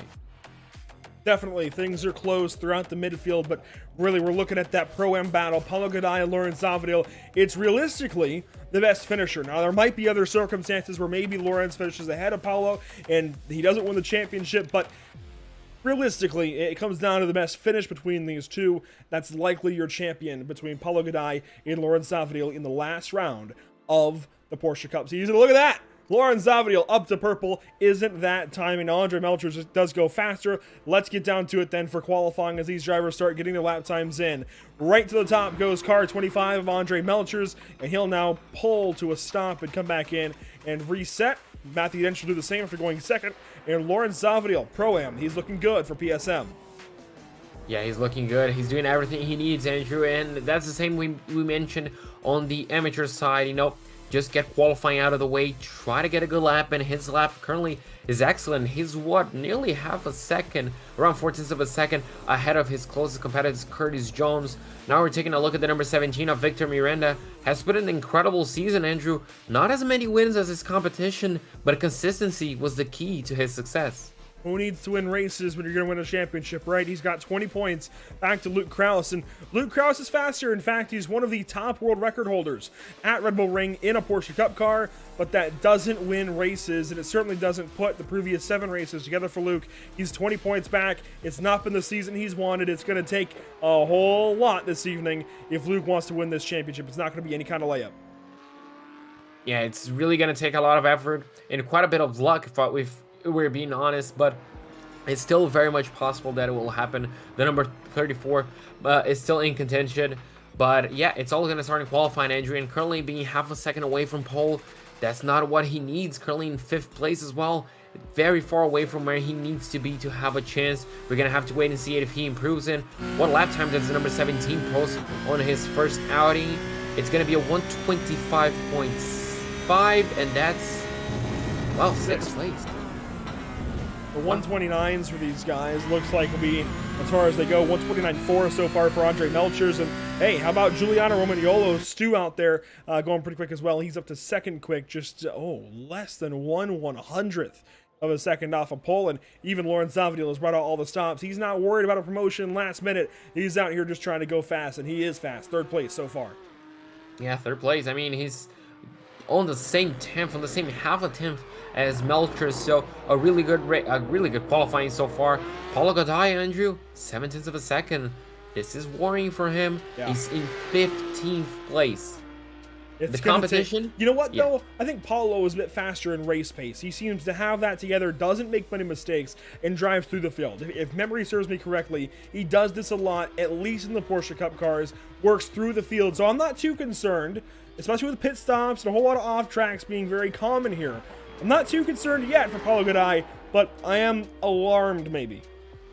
I mean, 12 places is a lot. Yes, It's a lot of yes, positions to make, especially on a field like this. I mean, if you consider he's gonna have, yeah. Lawrence So, all right, Savadil. make that 14. Make Wow. that 14 By a, places. So, by a tenth of a quarter. He's up there by an eighth of a second over Andre Melchers. this is really, really good qualifying. Wow. I mean, he saved the best for last, quite literally. And, yeah, no, he has made Paulo's life a whole lot more difficult. If you recall back in the GT3 side of things, Paulo ended up going for a different strategy, just trying to stretch it out and pushing a little bit. We're going to have to see how that works out. Spencer Kostowicz looks like he's going to be finishing up. It looks like he's only his first lap so far. So leaving for the last part of qualifying his, his attempt to get on pole. And we're going to have to see how he does. Nick Ludicky, his teammate, only in 13th spot. I would have expected a better qualifying effort out of Nick, but a little behind the mark today. Brady Lubenow checking into the top 10. He's third in the standings. And only 1/1000th of a second off of his teammate of Daniel J. Thomas. How about that for those two? And here we go. Kostowicz across the line for... Does he finally put a lap down? Yes, and he goes 14th. So just behind his teammate of Nick Ludicky, they should share a row unless somebody changes things up on him. Manuel Scully in car 24 back here in 22nd spot for Yunkos Esports. We'll work around turns 9 and 10 here and see what he can do. In the final corner of the racetrack, clipping a little bit of that yellow sausage curb and powering through the line. Currently he sits on his best lap time is a 1:30.7. He improves by over half a second, and he's gonna move up, quite a few positions. Now Melchers, Andrew, he wasn't able to improve on his previous lap, if I'm not mistaken, so this might be his last opportunity. That it is. This is lap number 3 for driver 25. Really nobody else on the racetrack aside from Kostowicz trying to finish up his final lap. He's on lap 3 as well. And M. Taki and Justin Singh not taking to the track so far in qualifying as we hit a minute 40 to go. 27 cars for our final race this season. Oh wait, qualifying, it might be over for Melchers. Look at his time. It's currently a 1:40. Oh yeah, you're right. It is. That has to be an outlap. You're absolutely correct. Over. Good catch. Yeah, so, so it looks like he's going to be sitting on his second place so far. And for the first time this season, Andrew might have a Pro-Am in the overall pole position. The first time ever. First time ever, actually. And what a time for Zavadil to really put a good lap in. Kostowicz up to 9th. Yeah, really good improvement for him. Wow, good lap there out of Spencer. Goes well up the board into the top 10, moving Daniel J. Thomas down to 10th, and Brady Lubenow outside of the top 10 into, fittingly, 11th position for car number 11. So it looks like nearly a second here with no cars on the racetrack. Not a single soul is in their car currently. Let's take a look then at how we got here. Once again, the schedule to this point. This is how things looked. We opened the season back February 15th, 2022. We've gone through each of those rounds: Hockenheim, Daytona, Long Beach, Hungaroring, Spa, Charlotte, Road Atlanta, and Red Bull Ring. And now here we are, round number 8. And this is, again, the championship picture. It's very close. And it's interesting to see how the championship, especially swang. I'm not sure even that's a word, Andrew, swang, but it was definitely swingy between Victor Miranda, Luke Krause, and Andre Melchers on the pro side, and obviously between Paulo Godai and Lawrence Zavadil on the pro-am side. And I feel like that's one of the things I love the most, seeing the performance swing from one track to the other. Obviously, this track seems to be favoring Lawrence, I mean, more than any other driver, but, it's still, he's only 2 points behind Paulo, so overall, Paulo has had, I guess, a more solid season, and that's reflecting on his championship standings. Yeah, Lawrence Zavadil going out there qualifying on pole overall, just outright. That's beyond incredible. Not at all what I would have expected today. He's been quick this season. I think he was quick at Spa as well, but staggering the speed in car 124. And yeah, I think he's going to be a pro next season for sure. I think that is definitely going to happen moving up. Absolutely. Anytime he enters anything, I think Scott Racer will be quick to move him up into the pro class. He is a wheelman. With 4 minutes in warm-up here, let's go ahead and take a step aside just for a few moments. We'll catch our breath, we'll grab a drink of water, and be right back to you with Pro and Pro-Am racing from Austria.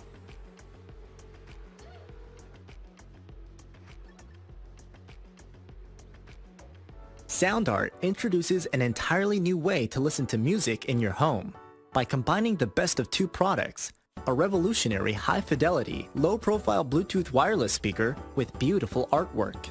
Select from a library of artwork or upload your own photos to personalize your experience.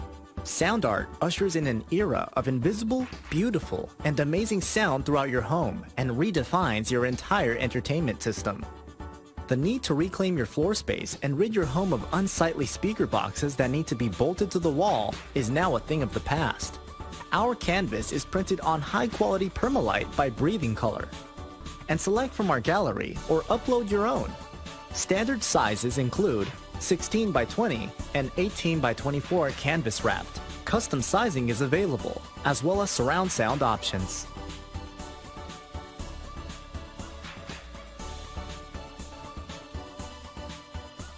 After months of quarantine, we're all interested in how we can become our best self. The team at Permanent Makeup and Cryo is here to help you get the flawless makeup look every day without the extra effort or time.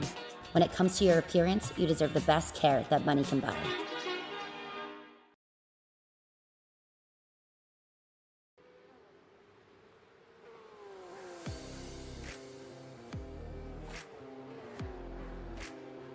Welcome back to the virtual Red Bull Ring. The virtual Austria looking fantastic today. Look at that view from high above the mountains.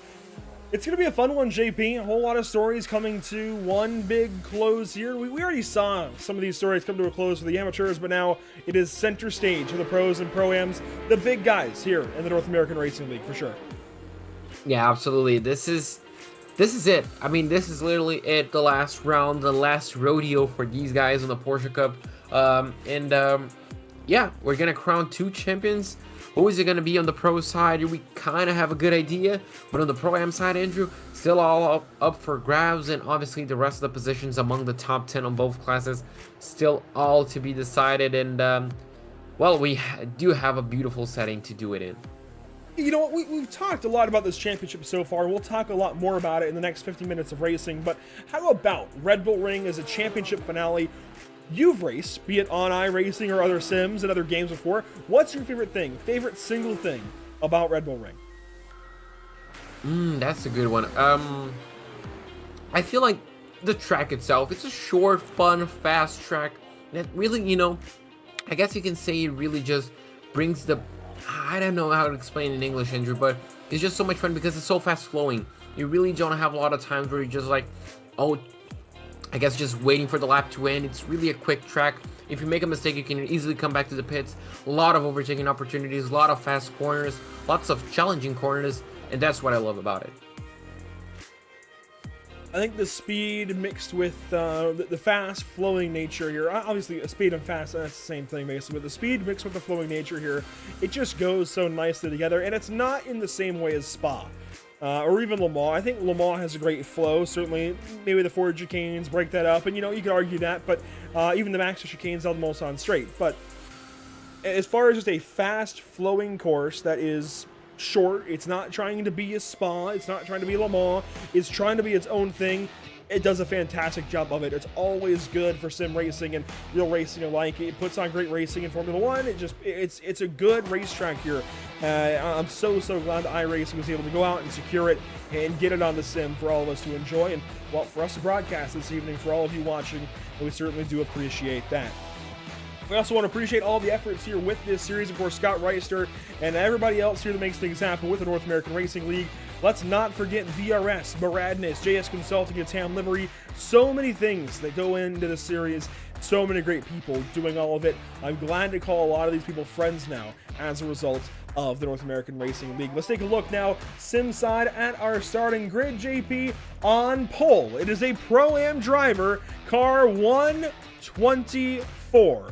Lauren Zavadil, quickest in qualifying. Andre Melchels will roll off from the second spot. Starting third, you'll find position number 3. It is car 55. Juliana Romagnolo, super coach, if you will. It is Stu from that third spot. Victor Miranda, our likely champion, will start from 4th, with Curtis Jones in the Pro-Am starting in the 5th spot. Matthew Dench rolls off 6th. Starting 7th, it's Luke Krause, Fabio Zamperlini 8th. Starting 9th and 10th, you've got Spencer Kostowitz and Daniel J. Thomas. 11th place goes the way of Brady Lubinow. Alongside him, Mikael Rudebusch in 12th place. 13th place, Andrew, we're going to have Paulo Godoy. Our championship leader on the Pro-Am side, Nick Ludicky, is going to start alongside him in 14th place. Row number 8, we're going to have Rafael Bonifacio, and alongside him, Spencer March in 16th place, and that's all we have time for. Ready for our start. 50 minutes on the way for the pros and pro-ams. You can hear the engines up at the chip. Green flag is out for the final time this season at the Red Bull Ring.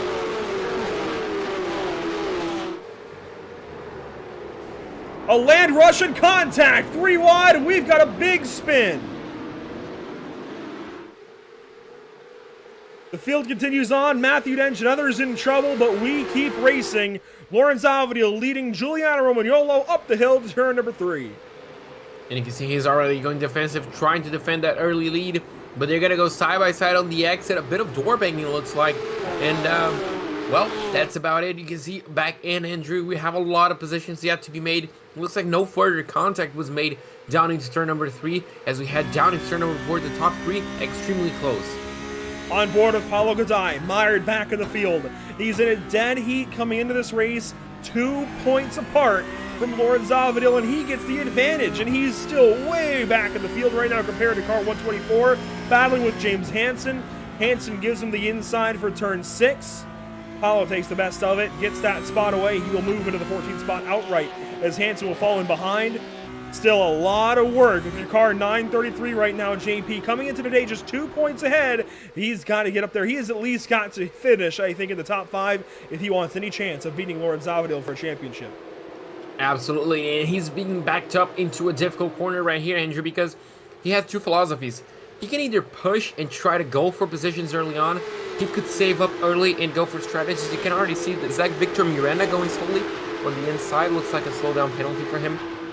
But either way, he's gonna end up, losing a little bit of something. If he pushes early on, he's gonna lose the advantage. Whoa, of Brady the line. Lubinow! No! Really losing the exit of 1. Brady Lubinow around trying to back up. Don't back up too far. This is one of those situations where you're just in a bad spot. You've got to try and weasel your way out of it. I think he was almost clear that time to keep going forward. Brady Lubinow will finally get back going as Victor Miranda loses the spot to Nick Ludicky, who started 14th. He's in 5th. That's a dream start for him. Look at that. I mean, if someone wanted to have this start, I'm pretty sure that his name was going to start with Paulo and finish Godoy, but instead Nick Ludicky absolutely doing an amazing job, because he kind of missing a little bit of the apex, failing the pressure from Victor Andrew, but wow. Miranda all over the back end of car 16. Miranda not trying to waste any time here. He's still got to perform today. That said, Luke Krause only 2 spots up the road. That's certainly not going to cut into a 20-point deficit. He can calm down and relax if he wants to.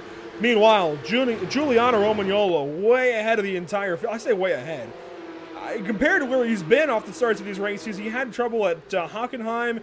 I know he had trouble last week off the start of the race, or at least last race at Road Atlanta. Compared to where he usually is on lap number 2, lap number 3 now, way ahead. Yeah, this is a really good break for him, and well, there you go. So that's the fastest lap of the race. Looks like Zavadil cannot really keep up with the race pace of the number 55, and my fault under pressure from Melcher's just behind. You can see this was a switch up for position. Victor Miranda got past Nick Ludicky, and Nick, well, he's not happy about that, Andrew. He wants to get the position back. Look at how close he is, and yeah, pushing, and there you go. So, bit of working together between these two to try and catch up to Luke Krause just ahead. Manuel Scully in a battle here with Daniel D. Thomas. Contact. They keep going. Rafael Bonifacio with James Hansen also close. And Paulo Godoy, in case you're curious, which you should be if you're worried about this championship battle, he is 11th now. So, he's made up some spots, but he needs to make up a whole lot more. I think he needs at least, 9 more spots, I think. 9 or 8 more spots. It's a tall order. I mean, yeah, it's going to be a difficult race for him. We're just going to have to wait and see how he's going to manage the traffic ahead, Andrew. If you're him, do you save as much fuel as possible and go for a really aggressive strategy later on? Do you just push a little bit more as people are going to start saving up? What do you do? I don't have that answer, unfortunately. You know what I can do? Is I can cue this replay and go back a little ways and check out the start of that race. There was a lot that went on, and I think a lot that we've got to recap here before we can really go any further. Let's check out this start. Lauren Zavadil led up the hill, and as we saw in the amateur race, it was the car on the right side that got the whole shot this time. Lauren still looked good, and then you see it was Curtis Jones getting turned around in turn 1. Matthew Dench as well. More contact. It looks like the Pro-Am of Lowy Santi in trouble as well in turn 1. Yeah, a lot of incidents down in turn number 1. Unfortunately, something we kind of needed to expect from, especially on a difficult corner on lap number 1 as well. We're going to see a bit of the incident overhead right here on the blimp cam. And, yeah, you can see just right there. Got in deep, and that shocked Matthew Dench out into Curtis Jones. So really, that starts off the side of Victor Miranda. Yeah, just a bit, maybe just a bit of contact was maybe a little bit stronger. Obviously, Andrew, remind, between Matthew Dench and Victor Miranda, they're halfway across the world from each other. One is in Brazil, the other one is in Australia. So one small contact for Victor could have been, a big contact on the screen of Matthew Dench, and the opposite, could have happened as well. So you have to take that into consideration. But yeah, unfortunately, a big contact ended up having big consequences for those drivers. Now, in case you're curious about car 999, Curtis Jones, he is in 22nd behind Alessandro Torchio and ahead of Brady Lubenow. Scott Reister is trailing Matthew Dench. That is for 19th spot and a little under a second apart. You see Dench has settled into 19th and Reister here in 20th. Reister, I think, had some trouble off the start as well. But if we go back up to the top 10, of course, Victor Miranda, the driver that we've got to watch all day long, make sure he makes no mistakes. And really, we're just watching timing and scoring right now for Lauren Zavadil and Paulo Gadai. Paulo, he's got to go faster. There's something to be said for fuel saving, I think, in this race, especially in this situation. But where he's not got a draft right now, he's got quite a ways up to Kostowitz. He's just got to go faster, unfortunately. He's around, you can see on your screen, he's around a second away from Kostowitz. And obviously the battle just ahead of him, drivers going side by side, they're going to be backing themselves up, which is really going to help him. But Andrew, as soon as he gets close, he needs to make sure he gets past. And while it's not involved in long battles like this one, he just needs to get past these guys up ahead. And we're just going to have to wait and see how he'll navigate. In front of him, we have Kostowitz, Thomas, and Ruderbusch. So great drivers ahead of him. It's going to be a big challenge. And if I'm not mistaken, are those 3 Pacific Sim Motorsport drivers? Not quite. 2, actually. You've got Manuel Scully in 7th, then Mikhail Ruderbusch and Daniel J. Thomas, who are teammates. Then Spencer Kostowitz for Vendemol Sim Racing behind him. And that wraps up the top 10.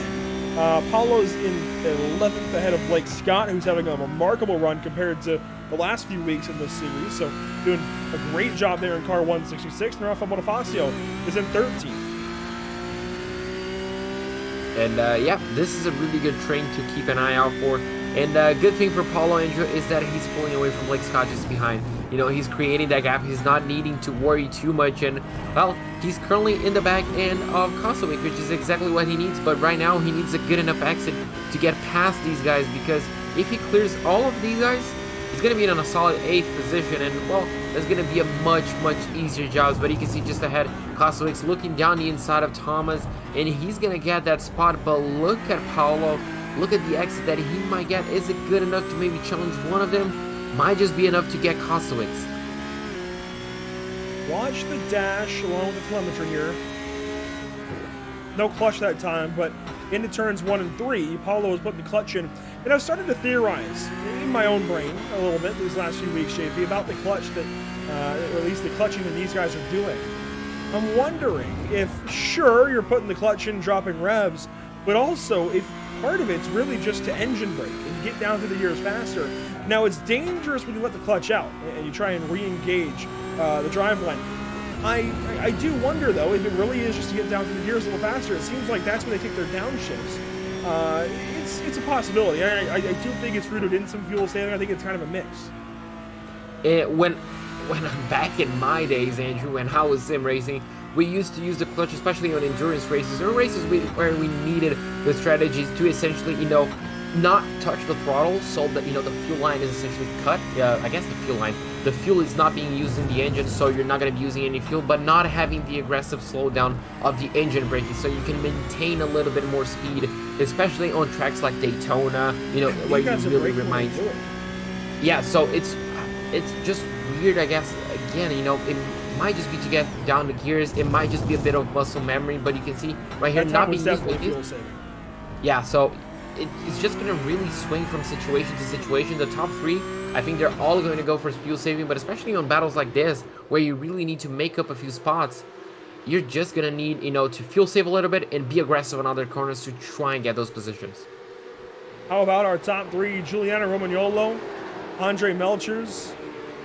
Oh, and there's that Pro-Am in the middle. That is Lawrence Zavadil. Just so good.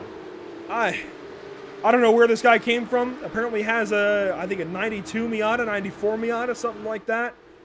I don't know that he learned running Porsche Cup cars from running a Miata, but he's got something going right for him. So good this season. Started off, I think, good, and got so good as the season went on. Just really improved every single week, always looking better. Joining Pacific Sim Motorsport recently, and has fit right in. Absolutely, he's doing a fantastic job, Andrew, and I guess this qualifying, the performance so far has been the icing on the cake, hasn't it? I mean, he's keeping up with Romagnolo, he's keeping Melchers at bay, he put the fastest lap in qualifying. I mean, he's on point. Absolutely. And I feel like if we removed the 1 from his number and just painted blue, he would fit in. Yeah, he would have fit in, we wouldn't even notice.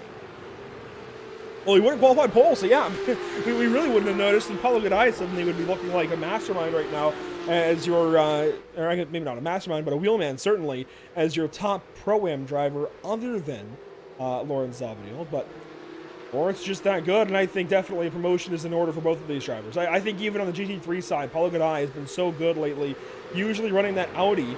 I think both of them very much deserving of pro honors. Yeah, absolutely. Now I wonder, Andrew, will we see an appeal from the number 933 to maybe, you know, argue that, well, Zavadil got an overall pole position, he should be moved to the Pro-Am side, to the Pro side on the last round of the season? I doubt we're going to see that, but it would certainly be a racing driver move, wouldn't it? Racing drivers do weird things, and we'll just leave that one there. It is interesting to talk about Luke Krause and Victor Miranda. I know we're hyping up this Pro-Am battle because it is obviously close, only 2 points apart coming into today. But the closer battle on the racetrack, oddly enough, is Miranda and Krause. Krause in fourth, Miranda in fifth, and I think Luke Krause is fast, but just maintaining, not really pushing a whole lot. Potentially knows the situation, knows he doesn't really have to try too hard. It's a matter of Miranda having a problem. If Miranda suddenly drops off the face of the earth, then you push. Yeah, absolutely. And he's keeping up a bit of a gap between him and Melchers. Not close enough to use the slipstream, but, you know, just keeping himself at around 2 seconds behind 1.7. And Miranda is just closing in. So, as you mentioned, Andrew, just running in a comfortable zone for him. Not close enough to battles ahead, very far away from battles behind. Just running his own pace, which is exactly what he needs. And that's, if I'm not mistaken, that's exactly what granted Fabio Zamperlini his championship. So on board here with Luke Krause.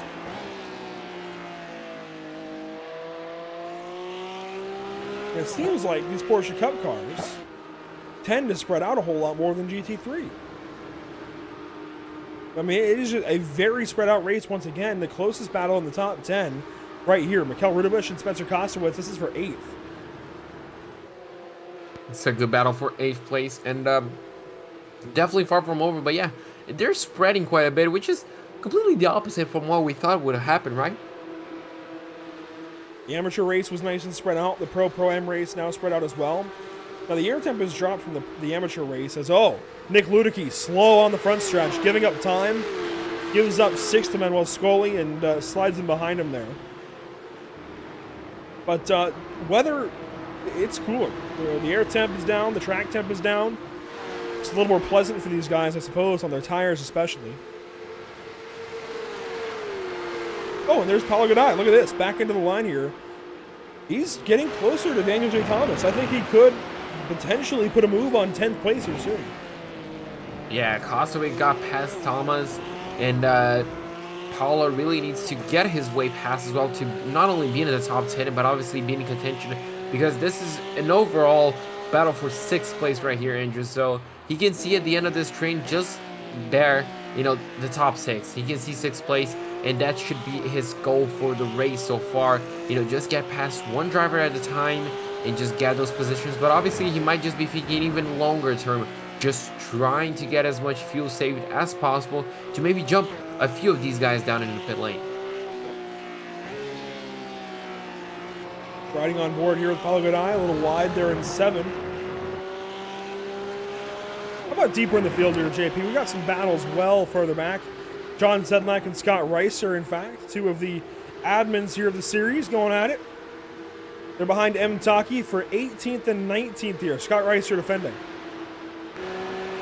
Yeah, Scott Reiser is going to have to defend maybe a little bit harder if he wants to keep John Sedlak behind. This seems to be a fun little battle, Andrew.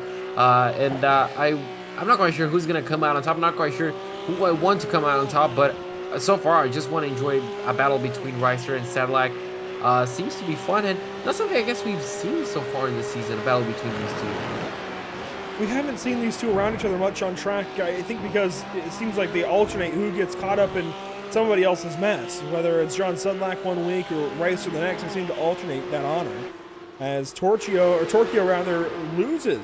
gains a spot over Mark Scott. That's for 21st. Now, unfortunately, JP, we've got a bit of a sadder story of the field. Fabio Zampolini, 1 lap down, had a long pit stop of in excess of 3 minutes, and pretty much just putting around, finishing the season. Yeah, just trying to finish the season, trying to complete the race. Hasn't been, you know, his best race. I'm pretty sure he was caught up in the lap 1 instant, was he, or was his teammate? That was Santi.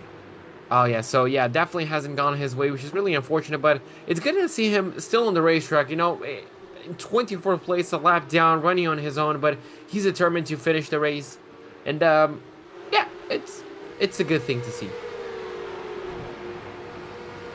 A little further forward, actually, way further forward, Vic Miranda on Luke Krause here.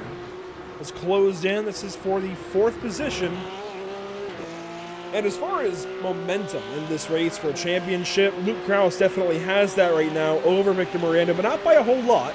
You see how close these 2 are. I think Victor just getting caught up in that lap 1 stuff definitely, well, obviously hurt his day and just kind of has him on the back foot currently. Yeah, and we're just going to have to wait and see how this is going to end, how this battle is going to emerge. And Andrew, I want to ask you, if you were to choose one spot to really go for a move, if you're Victor right here and you desperately need to get past Luke Krause, would you go for a move, or would you just stay back? Would you just, you know, chill back, knowing you have, you know, not only the championship position, but would you like to finish ahead of him? I'm not quite sure what I would do, especially this early on in the race, but I want to hear your opinion. I always like showing the nose, and I think I would just try and show the nose somewhere, get a run at it. Oh, Nick Ludicky. Problems further back. He is wide in turn 6. And he has gone way off track, gets back on. To answer your question when we set up a replay here, I think I would just try to show the nose in a couple of corners. I think, of course, turns 1 and 3 come to mind. Show the nose, see what the reaction is from the car ahead, right? You know, test the waters, don't force anything right now, but show the nose. Get that driver off sequence, not off sequence, but out of his rhythm, and just try to stick your nose in there, maybe. Absolutely, that's a valid strategy, and definitely we could see Victor trying to use that. And but now I'm interested to see what happened to the number 16, Nick Ludicky. Was running a good race, Andrew. We mentioned his he got the amazing start. He's starting 14th place, right? And it just happened on the outside of 4. You can see him using a bit more steering lock, and now is where the mistake will happen. He has quite a bit of distance between him and the other drivers. Oh! And missed his braking point. I think Manuel kind of scared him the way Manuel came back over in front, but I also think Manuel was perfectly warranted to do that. I think Nick just got a little surprised by that and got off of rhythm. So a few cars do come into the pit lane, one of those being Scott Reister as he will head back onto the racetrack. Another being M. Taki, as you can see them heading back on. So in the last few laps, Matthew Dench has come into the pit lane. You see there a pit lane time of 28.31 seconds, pit box time of 10.43. Reister, rather similar, a little bit longer though. Same for Mtaki. And Laui Santi is down and away, and he will exit the pit lane, get back out there after a slow stop, but he already had a chance to take fuel after his lap 1 issues, so I'm not surprised there.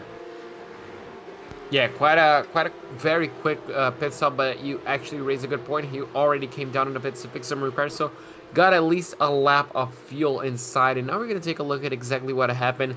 But the pit stop window, at least we know it's going to be, the pit stop time actually is going to be around 10 to 11 seconds. And Alexander Torchio really getting loose on the exit of 4, Andrew. That's the first we've seen really of drivers struggling on the exit. He goes around, and now a different driver in the pit lane, and you'll see here in just one moment as he exits, it is Spencer Kostowitz leaving. A pit box time of 10.5 seconds, pit lane of 28.66, as John Sedlak comes in as well. So some early pit stops, kind of surprised. Yeah, very early pit stops for most of these guys, and I wonder, Andrew, are they just trying to navigate through the traffic? Are they just gambling on in a massive undercut? It's really we're gonna have to wait and see what really pays off. But I'm liking what I'm seeing. Meanwhile, Lauren Salvadil was within 0.3 of a second just a moment ago. Now falls back a little ways of Giuliano Romagnolo, but still close. And props to Giuliano putting this race together. I know it's been a really rough season for him. A whole lot of heartbreak, a whole lot of frustration.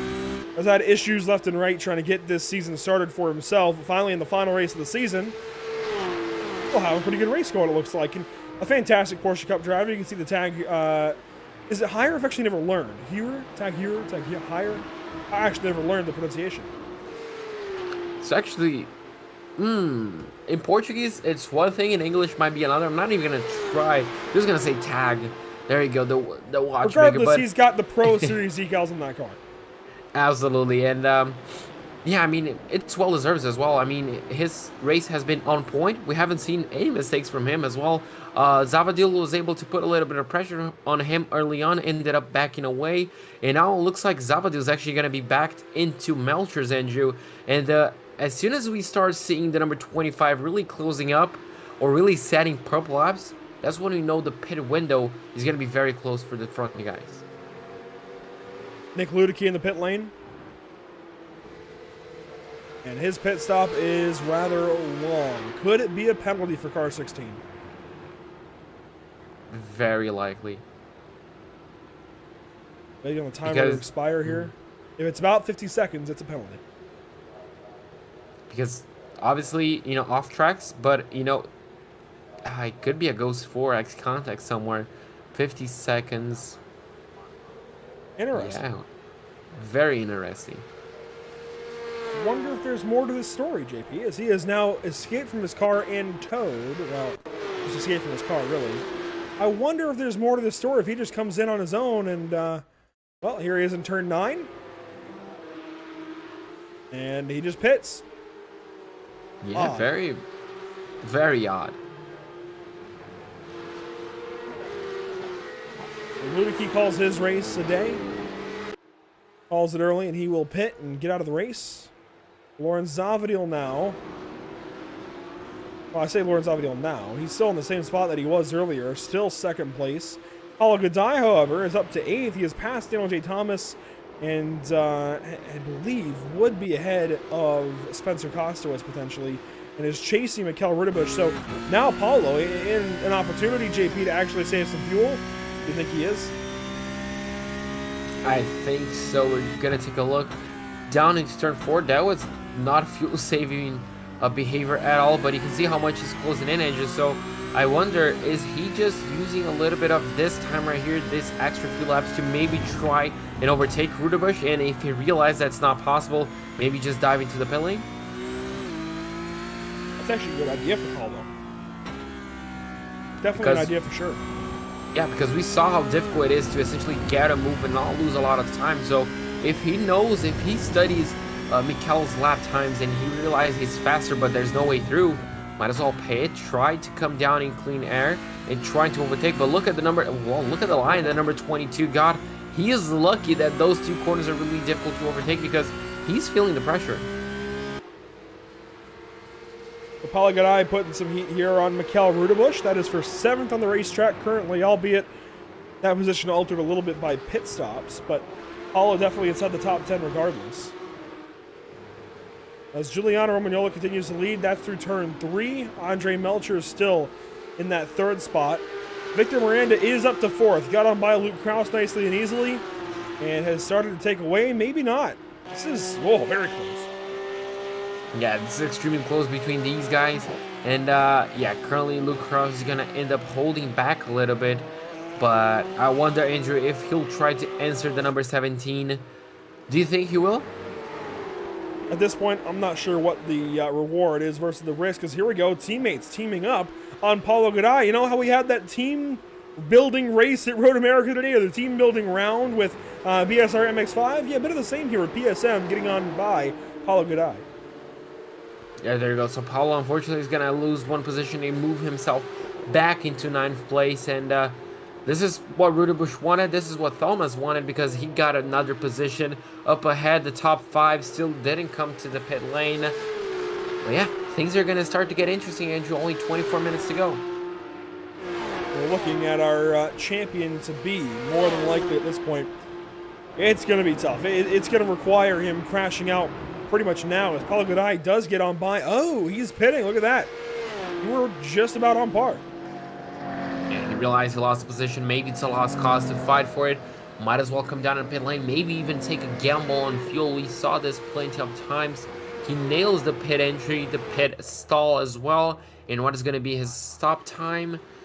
Under 10 should be a good stop. 9.4. Wow. That's a good stop right there. Aggressive. Yes. Very aggressive.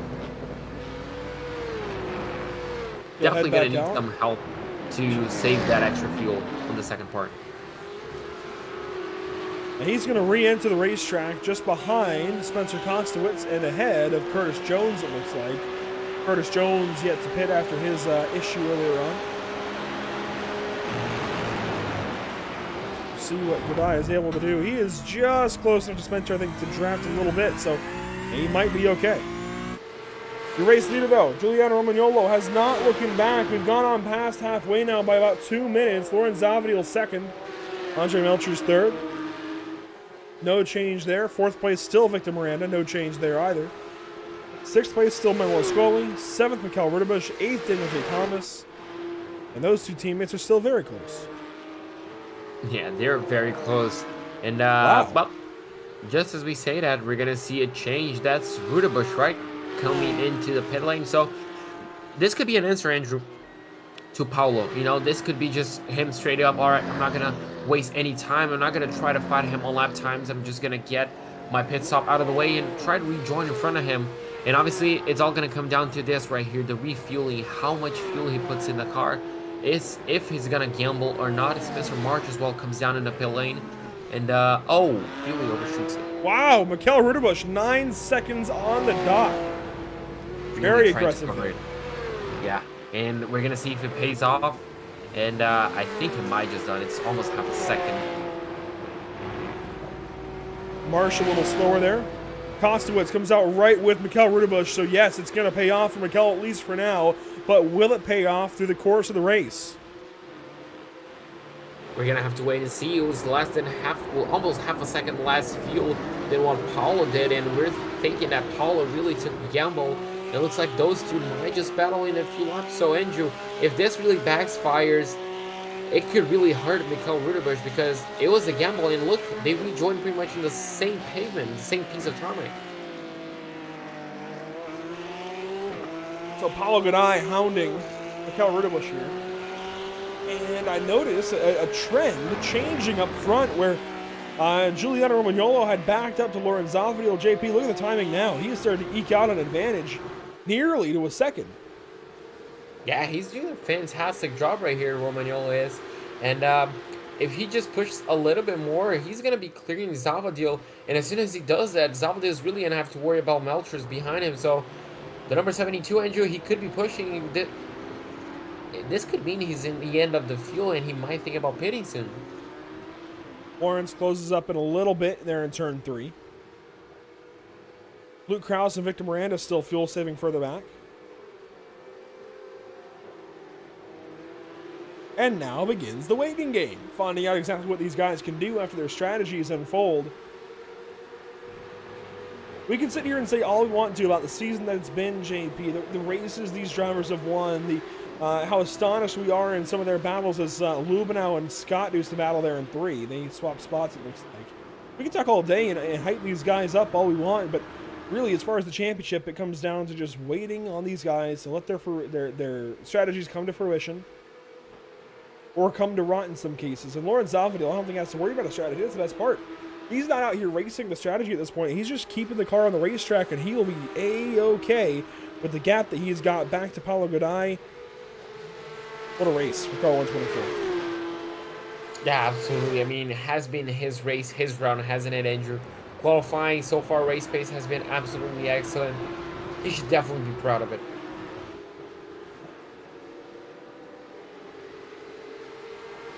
Just inside of 20 minutes to go, and Taki loses a spot here to John Sedlak.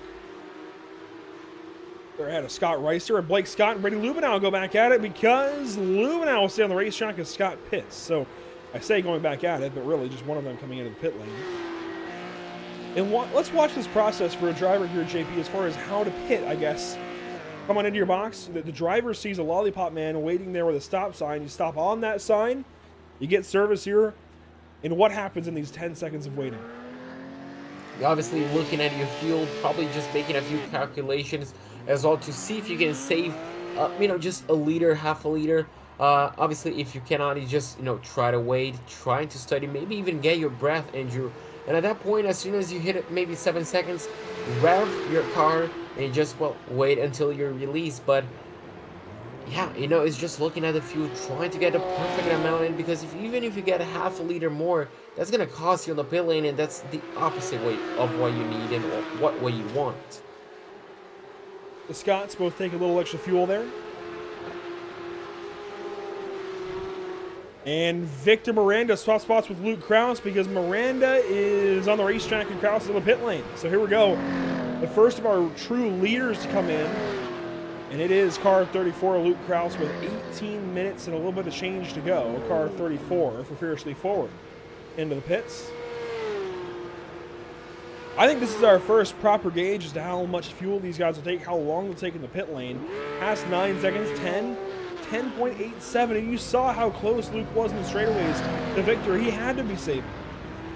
Yeah, but I feel like he has been more time running on his own, Andrew, than what he has been, just chasing Victor. So maybe that's a reflection. And obviously he could just be taking safe fuel, just making sure he's going to get to the end. He doesn't really want to save anymore.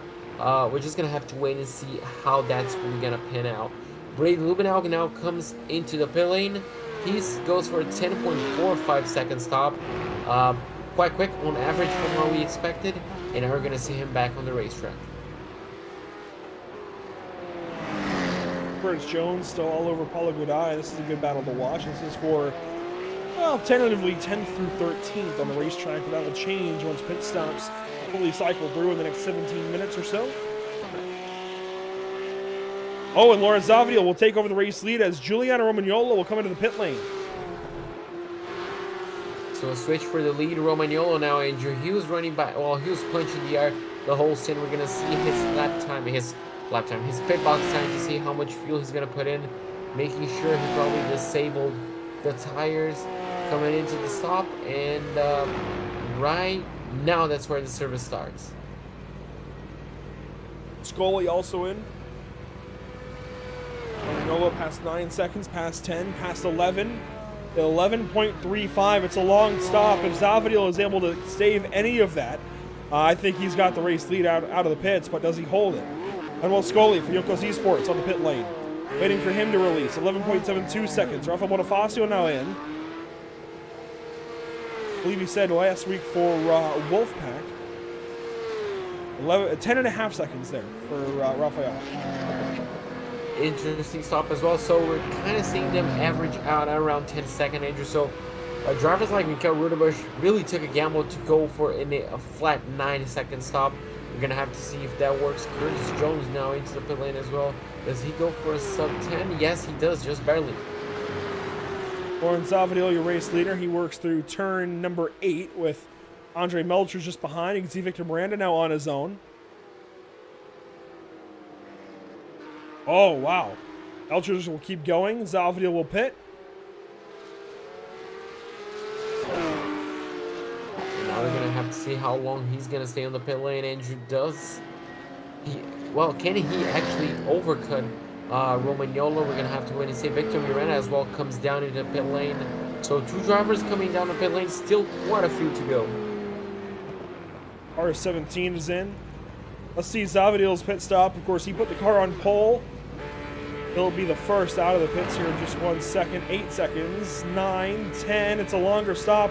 11, 3, 2. Victor Miranda got rolling just briefly beforehand at a 10.62. So these two will exit on top of each other.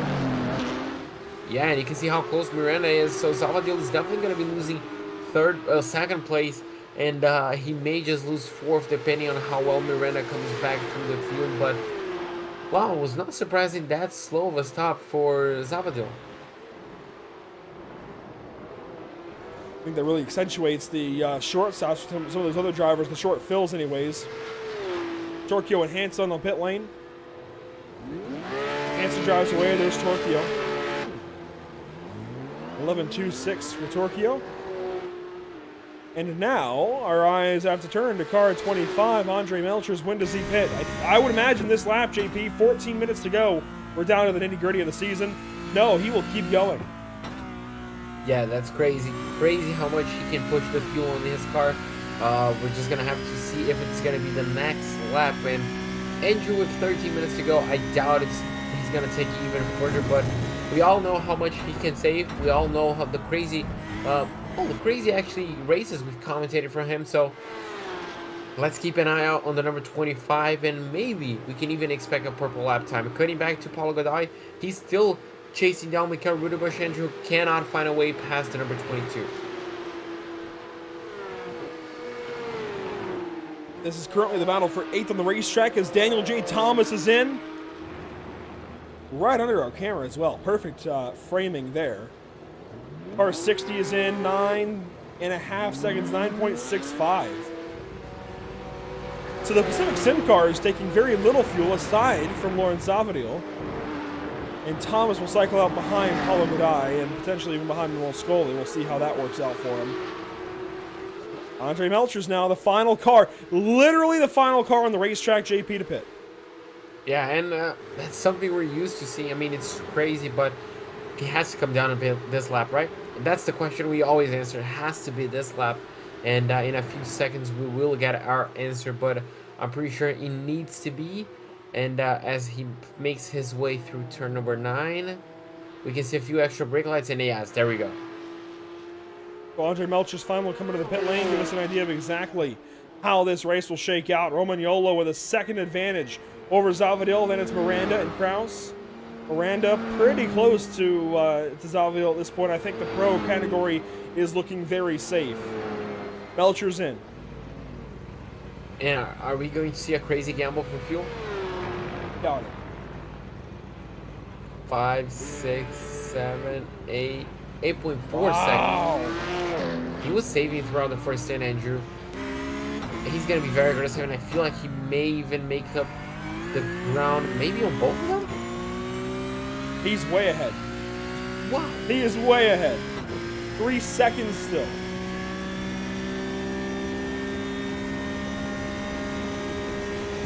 Wow.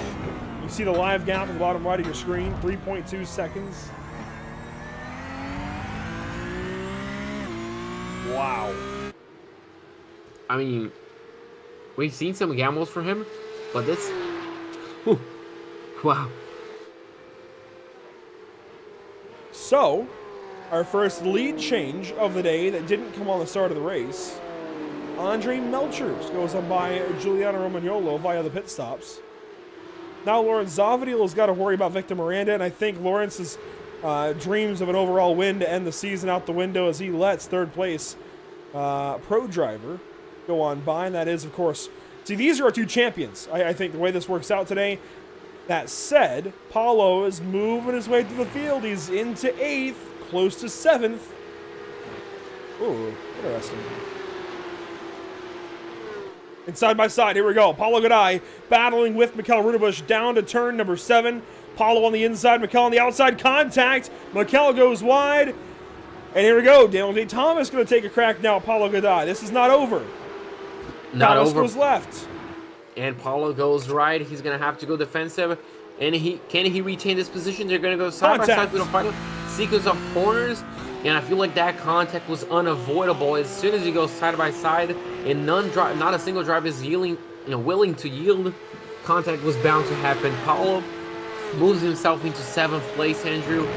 But I feel like the drivers behind him might be a bit more aggressive now, especially as we enter the final 10 minutes of the race. Just keep in mind, Thomas and Rudebush are teammates. There's now been contact between each of them and Paulo Gaday in this battle. Thomas going to look to the left here. Gaday defends. Down to turn 3. Oh, around the outside, Daniel J. Thomas takes a crack at it, takes a stab at it, goes on by, maybe. He's got the spot. He's got a spot. That's exactly what I was talking about, Andrew, in the amateur race. Drivers need to be braving around the outside. That's exactly what Thomas just did. And now Paulo, he's going to be trying to get a cut back. You can see a bit of a lockup from Thomas. That's really going to open the door to Paulo. And they're going to go side by side through turns 4, 5 right here. And now to turn 6. Can Paulo hold it around the outside? Not quite. Paulo gives that spot back up, back down into 8th. I still think it's going to take a whole lot more than just this battle, but he needs to get through this battle if he wants any chance of holding on to this championship. Comes into today with 2 points back to Zavadil. I think just from the pole alone, that evens up, or gets very, very close anyways. Might only be a 1 point difference now. Paulo's going to go up there, and Paulo's got to beat him. Plain and simple. Has to. Yeah. So, making his job a lot harder, but of course, Andrew, he needs to beat these guys. And obviously, for a Pro-Am to be battling this hard with pro drivers, it shows a lot about the quality of Paulo Gaday. But so far, Andrew, it could be the title slipping away. Davidito and Miranda close together. Kraus just behind. This makes it the back end of your top 5 as Romagnolo stays behind Melchers by about 4 seconds. Do you wonder now if Romagnolo knows whether or not Melchers is safe and is going to sit back making sure that Melchers can get no help? Maybe, but I think that's a really ballsy move from Andre to take so little fuel. 8.5 seconds? I don't care how much you saved. To be that much shorter in the box than everybody else, that's insane. Yeah, because he was in a comfortable position and he was behind 2 cars, so he was getting double slipstream. I mean, for the whole stint. If only it worked that way. Yeah, but I mean, he wasn't really challenging Zavadil at any point in time. He was comfortable sitting behind, so he could have just lifted at all points. And I feel like he's going to be really safe, and I don't think we're going to see that gap coming down. Paulo Gaday still working on this battle. Daniel J. Thomas, Mikel Rudebush, Manuel Scully now in a line, 4 cars strong. Matthew Dench behind these guys by about 7 seconds. Meanwhile, Rafael Bonifacio is battling with Spencer Marsh a little bit, or at least close on the racetrack. And Blake Scott on Curtis Jones. Now, Blake Scott had a long stop. He dropped down the order a little ways. He's down now to 17th. And Alessandro Turchio with company here, and Alessandro's going to pit. Is this going to be a penalty? Possibly. Because you just saw... He had pitted 4 laps prior. Yeah, it was 11.2 second stop, so I wonder if we're seeing a penalty right here. Yep. Yeah, pass through. Wow. Wow, yeah, really sad. He was in the midst of a 3-car battle, wasn't he? And cutting quickly ahead. Is this... Yeah, Victor Miranda really closing in on Romagnolo. A mistake from the number 72 really brought him back into the number 17. I wonder if Giuliano feels short on fuel potential. could be, but it was around 2 seconds. The time that he lost on I this think he's lap, short and- on. I think he's trying to save. Maybe. Wow. You can see how much time he lost on the main straightaway. We don't see that often. And Victor Miranda is going to make his way through into second place. And I wonder, Andrew, right now, if he just stays back and tries to save as much as he can from the back end of Miranda, he's going to challenge the number 17 on the outside. Will he really challenge, or just trying to get an exit to be comfortable? Looks like he's actually really going to challenge. Romagnola back to the right side. You have to wonder if maybe he was A, saving fuel, and B, potentially just backing himself up to have fun with these guys. He hasn't raced a whole lot this season. When he has raced, things have gone poorly at the start. Oh, contact! He just put our championship leader off in the dirt. Well, Now, was it these two that made contact at Road Atlanta? I don't remember. I don't recall. I think it was. Let's go back and see this. That looked awfully aggressive from car 55 on the inside, Romagnola. Paulo Gadai loses the spot to Mikel Rudebusch, but let's watch this. Victor Miranda on the outside. Yeah, Victor's going to go the outside. You can see number 55 just drives him Just off the came road. over too far. Yep. That's just cut and left dry. the road. Yeah. And coming back to Atlanta, Andrew, wasn't it Victor Miranda and Andre Melchers that came together? You're thinking of a different... we're thinking about the start here. We're talking about the start. Oh, okay, yeah. Oh, okay, yes. Yeah, Paulo... all right. Yeah, oh, look at this. Contact. Scully turns around Thomas. Paulo Gadai goes on by.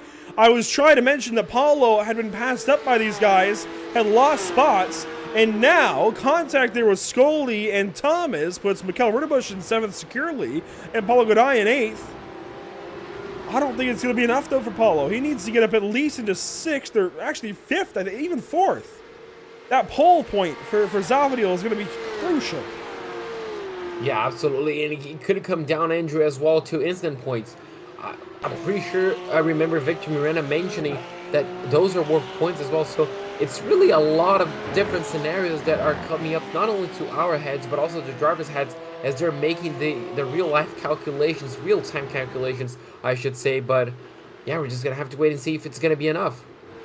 Up front, 2nd and 3rd, Romagnola Zavadiel. Kraus is close behind. Zavadiel was looking like he was going to go on by Romagnola there in turn 4. I think Giuliano's having to save. I don't know, man. He is definitely fallen way off of his pace. He's running 31s, but earlier he was in the 28, or 29s rather. 28s would be fantastic. He just seems off right now. I gotta believe he's saving fuel, which is astonishing given his pit lane time. Yeah, it's just a weird scenario, and it could be as well, Andrew, that his tires have just fallen off the cliff. I doubt that's going to be the case, but we're seeing him lose so much time on the front straightaways. It's almost like he's in a different engine mapping. Manuel Scully on the pit lane. Would imagine he had damage, or actually a pass-through. This is likely a pass-through. Yes, it is. Yeah, just another penalty, and with 2 minutes to go, that's really going to hurt him. And he's going to drop outside of the top 10. That's going to promote Matthew Dench to the 10th spot, but yeah, tough break for the number 24. Zavadiel still working on Romagnola for 2nd. We should get 2 laps to go next time by, depending on time. No, I think it might be 1. We might get the white flag this time by here, JP, on the entire season. Andre Melchers, multiple wins this season throughout the spring. And he just might go and collect another. He's looking good.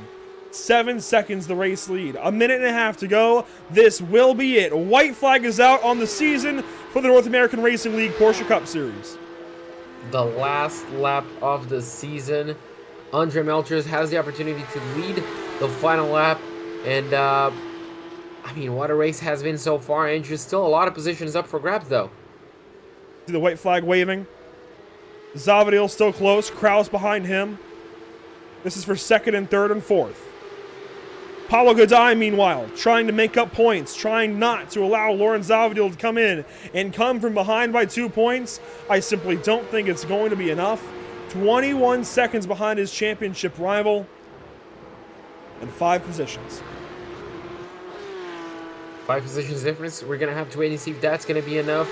And obviously, Andrew still, I mean, it could change on the final few laps if these guys somehow come together. If anything happens, it could definitely change. Victor Miranda so far, Andrew, I'm pretty sure nothing's going to change the fact that he's going to be crowned the Porsche Cup champion.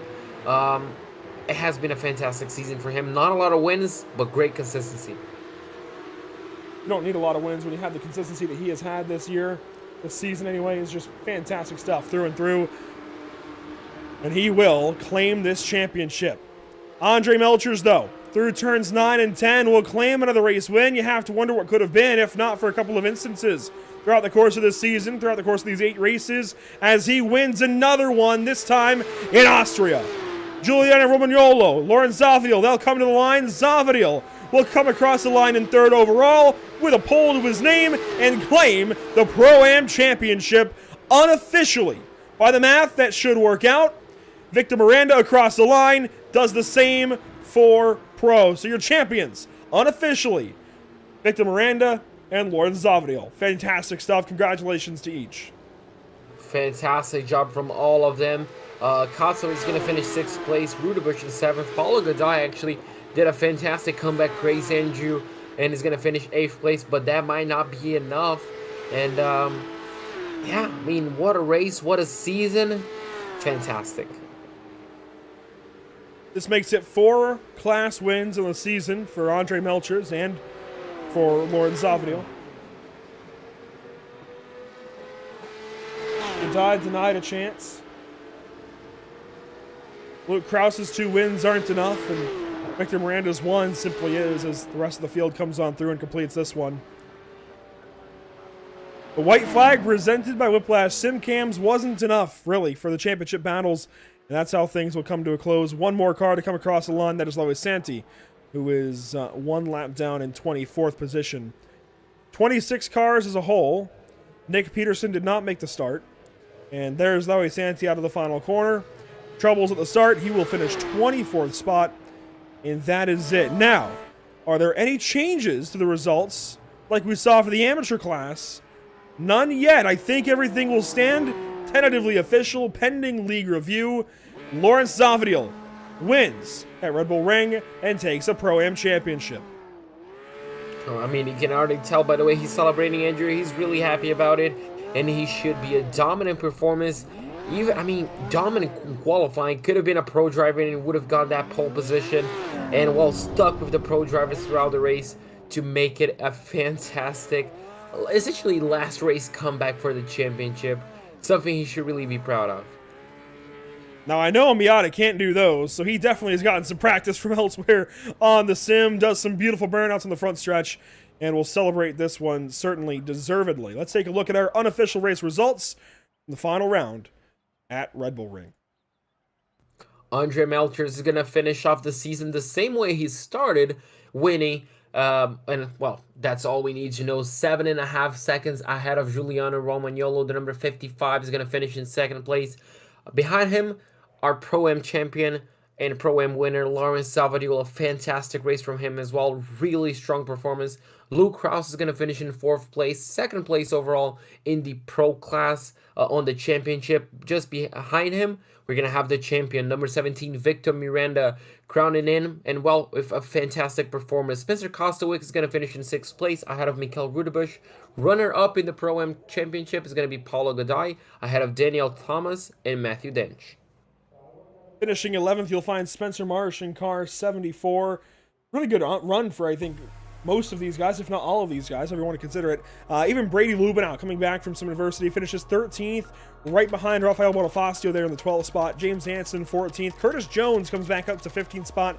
Blake Scott, 16th. Scott Reister hangs on for 17th, just behind Blake. Manuel Scully drops down to the 18th position. John Sedlak, 19th, and M. Taki in 20th. 21st place goes the ways of Alexandra Torquio. Mark Scott is going to finish in 22nd ahead of behind him actually. Fabio Zamperlini, Laui Santi in 24th, Nick Ludicky in 25th, Nick Peterson in 26th, and Justin Sang in 27th place. What a season. And I don't want to undermine, or I guess underplay or downplay the season that Victor Miranda put together. It was consistency, certainly, for him. He's been fantastic in the GT3 cars as well. Maybe not championship winning over there, but just fantastic through and through, and always part of the conversation here with the Porsche Cup cars on Tuesday evenings in the North American Racing League. Always a part of the conversation in this series, in this league as a whole. Puts together a deserving championship campaign.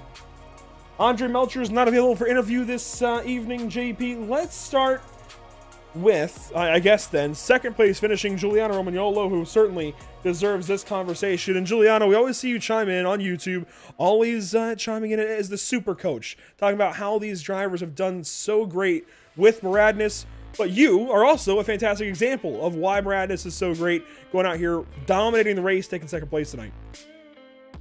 Yeah, I mean, finally we got to talk. It's been a rough ride for at least myself this season, but I've been super stoked and super proud of the guys in the Quantum squad, and super proud of them, finishing in the top 3 basically every race, at least one of the drivers. And great race for Alex today, great race for Dan, Scotty, and Ryan. So it's been a great season. It's been fun driving with everybody, and unfortunately, I had some bad luck. I think out of the races that we've done, I'm not too sure if there were 6, but I was definitely hit out of 4 on the first lap. So it's unfortunate that it went that way in the beginning of the season, but at least closing off this season with some strong pace and a good position.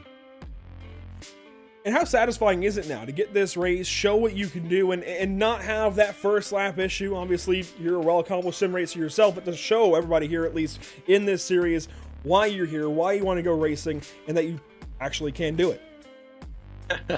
Well, yeah, I mean, it's what we come to do, right? We put some practice in, and we hope to have a good result at the end of the day. And we're all racers at the end of the day, so we don't want to show up to the track, whether it's real life or in the sim world, and not put a result up, because we all have that competitive spirit. So it was good to finally get that monkey off my back, per se. Even in PES Canada, which I'm racing in as well, the Porsche Esports Sprint Challenge.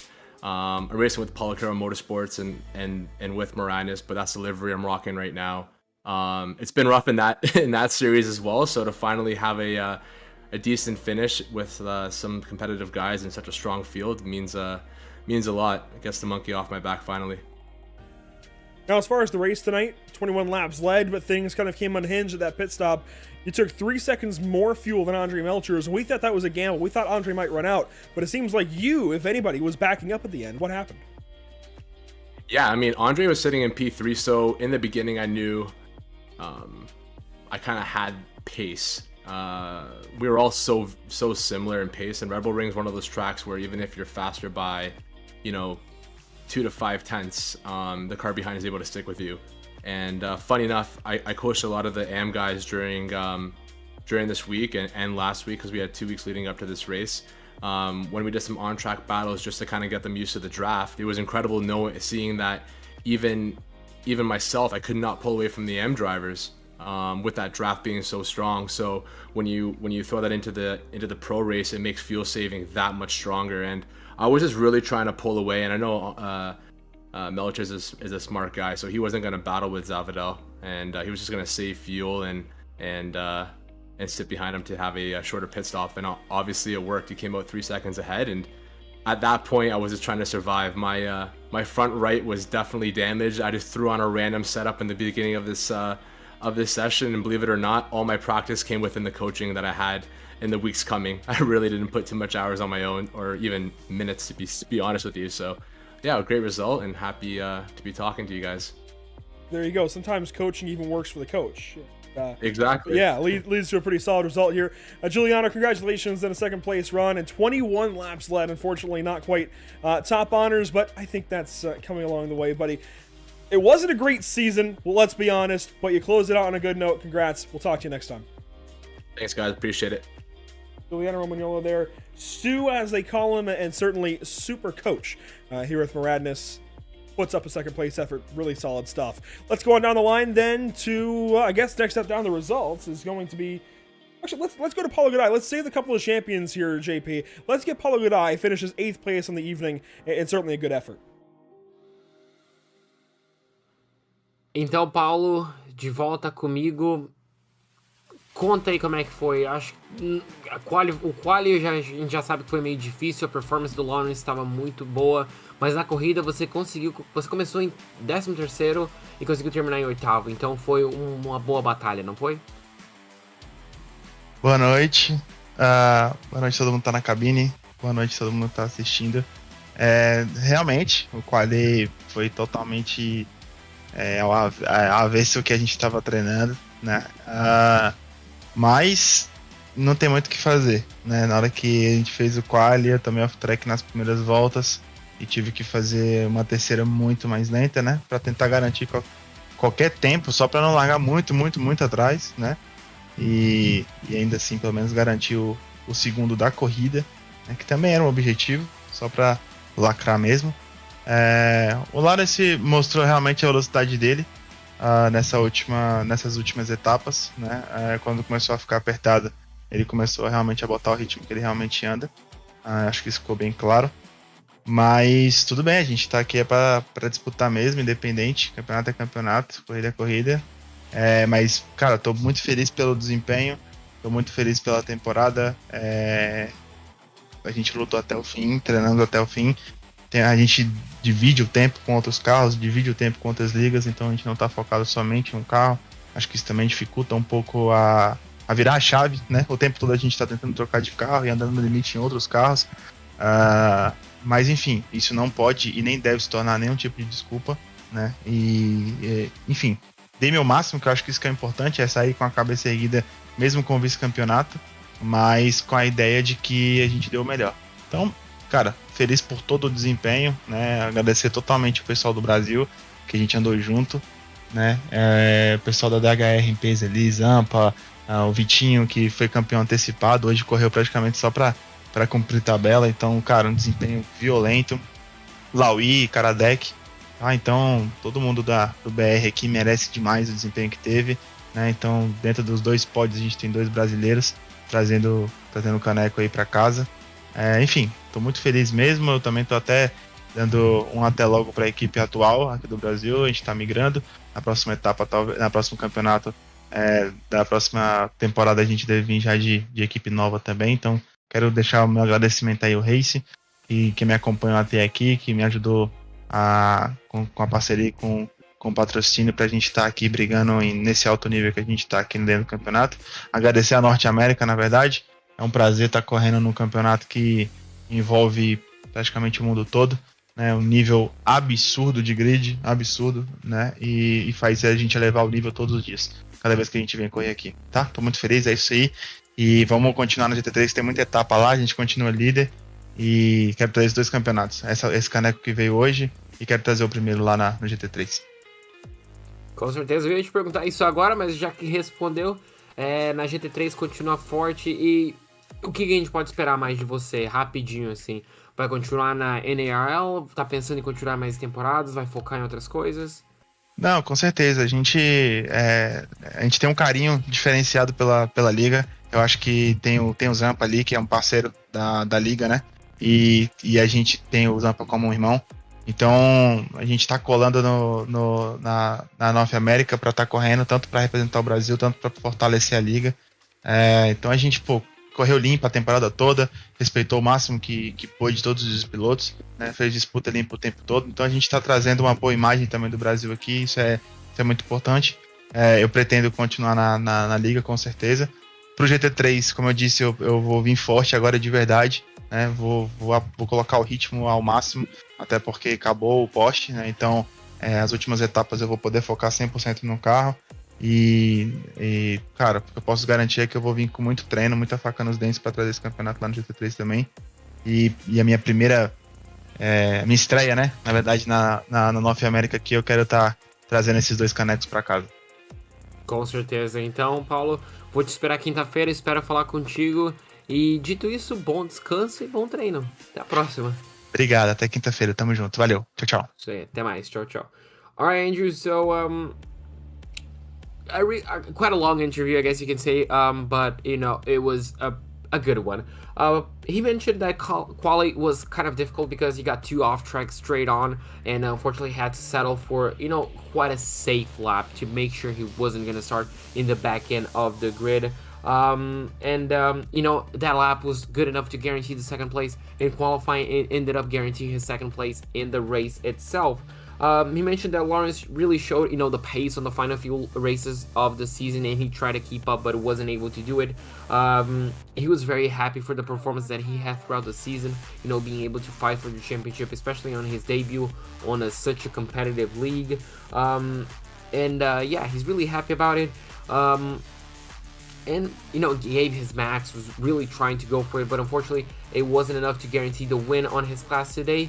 But right now, obviously, with the end of the Porsche Cup Championship, he can really focus on the GT3 side, where he said he's going to come up even stronger. So we should expect even, a better performance from Paulo on Thursday. He's really happy for the Brazilians. He spared no good words to talk about Victor, to talk about the rest of the Brazilians that we have, obviously Fabio, and he's really happy about the championship that Victor got, and that's about it. Paulo Garay comes up just shy in the championship of Lawrence Zavadil, who I think puts together one of the most impressive seasons of any Pro-Am driver in any series with a Pro-Am structure. Lawrence, you get another one this season. 4 wins total, and this one has got to be the most rewarding of them all. Absolute overall pole. You get a lap led, and you win. How is it? Or not, well, you win in class anyway. How is it? Oh man, it is an absolute dream, man. I have no words to say. I mean, putting it on overall pole, I did not expect to be there whatsoever. I'll say this: I did put on a ton of hours on in practice this week. I think I probably put in 14 or 15 hours of practice. So I practiced harder for this race than any of the others because I knew it was all coming down to this one, and I wanted it more than anybody out there, I think. So I pushed super hard going into qualifying. I got that pole, and then from there I just drove safe. I wasn't worried about passing any of the pro guys up in front. I overfueled the car in the pits. And I was just like, you know what? As long as I make it to the end, we're set. I'm happy with where I'm at. This is the best season ever. And putting in all that work really paid off. It clearly does. And you come in with a 2-point deficit to Paulo Garay, and you blow him entirely out of the water. Again, putting it on pole, leading a lap tonight, but just a little way short of that overall win. And it seems like you're absolutely there to contend for it. What could you have done differently? Well, I got to learn how to clutch feel safe. That's the number one thing. I know Andre Melchers was doing it all race behind me, so I know he ended up 4 seconds ahead going through the pits. So once I figure that out, I'll be able to really push him for victories, hopefully. But I'll definitely be back next season, and I don't plan on going into the pro class playing for 3rd place. So that's my hope, and want to give a shout out to my family that's watching. I want to give a shout out to RM Solo Online Sim Racers. I want to give a shout out to my new team, Pacific Sim Motorsports. I want to shout out to my girlfriend and everybody that's watching, that's been pushing me and cheering me on throughout every race. And one last thing here, Lawrence. I know you already kind of tried to sum it up. You couldn't quite, but try one more time. Sum up this championship, earning the Pro-Am title. I don't know. Use as many words as you got to. Be it a 3-word summary, be it a 30-word summary, a 300. Go for it. How do you sum it up? So I'll sum it up with, at the beginning of the season, I really just wanted to play it safe. Got, I think, 3rd in class at Hockenheimring at the opener. And then from there, I just I felt very, very confident and just put in the practice, put in the work.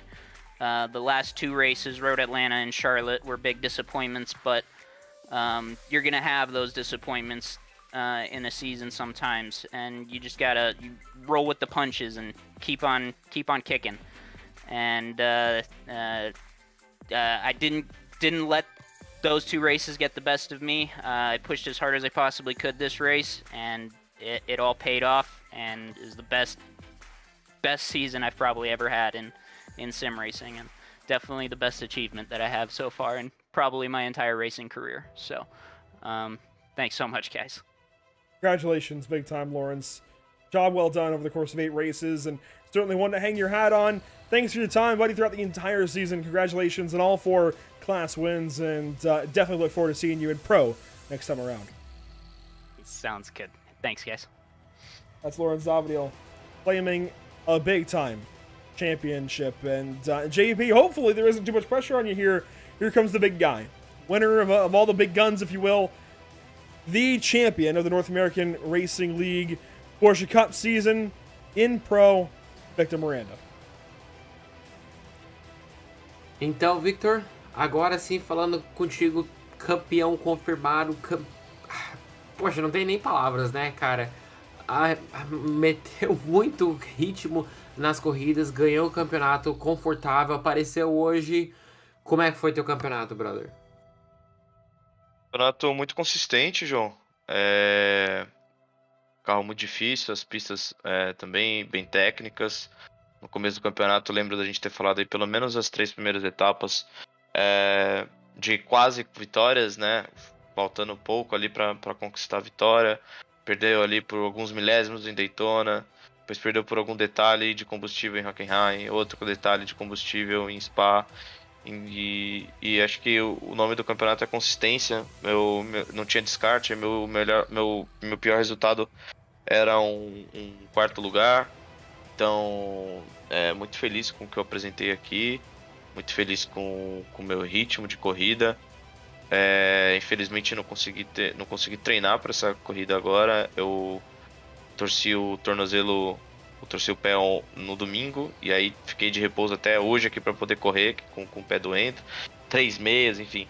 É um pouco complicado, mas consegui achar um ritmo ali no meio da corrida. Tomei um slowdown no comecinho que deu uma prejudicada, perdi o vácuo dos pilotos da frente. Mas consegui encontrar um ritmo, tirar 1, 2 décimos por volta aqui, no limite, sem tomar incidente. Cheguei ali no até então P1, né, que era o Romagnolo. Muito difícil, o Melker salvou muito combustível, foi muito inteligente. Consegui fazer a ultrapassagem, depois sofri um toque ali que eu fui pra terra. Mas corrida super divertida. Gostei bastante, o campeonato também super divertido. Parabéns à transmissão, parabéns você, parabéns Andrew, parabéns ao Scott, todo mundo que proporcionou esse campeonato aqui da melhor qualidade possível. Agradecer os brasileiros que participaram, agradecer o Paulinho aí, que foi Paulo Godoy, 2º colocado na Pro AM, agradecer o Zamperlini, agradecer, enfim, a galera, o Laui, todo mundo que tá com a gente no campeonato. E minha família, a equipe Energy Sim Sport. E focar agora para tentar o Qualify da PESC em agosto, setembro. Bom, a gente com certeza vai estar torcendo. Garanto que todos os brasileiros vão estar torcendo para você conseguir qualificar. Mas agora focando em quinta-feira, né? O GT3, como é que o foco muda da Porsche pro Cup? Especialmente você querendo focar agora na PESC. GT3 é um carro que eu sempre andei, né? Antes mesmo do Porsche. Era meu main carro aqui, né? O carro principal que eu andava. Mas ele teve uma alteração significativa no downforce. A gente tá andando com o high downforce. Então, também muda bastante aqui um pouco a tocada dele. Eu tô com bastante cabeça no Porsche, então eu tô aqui para somar bons pontos e entregar o nosso melhor. A gente conseguiu aparecer em algumas etapas, outras etapas não fomos tão bem. E vamos fazer de tudo para ter bons pontos e aparecer bem na próxima quinta-feira. Com certeza, Victor. Dito isso, agora sim, você pode descansar toda terça-feira de noite, quase madrugada, já madrugada aqui no Brasil pra gente.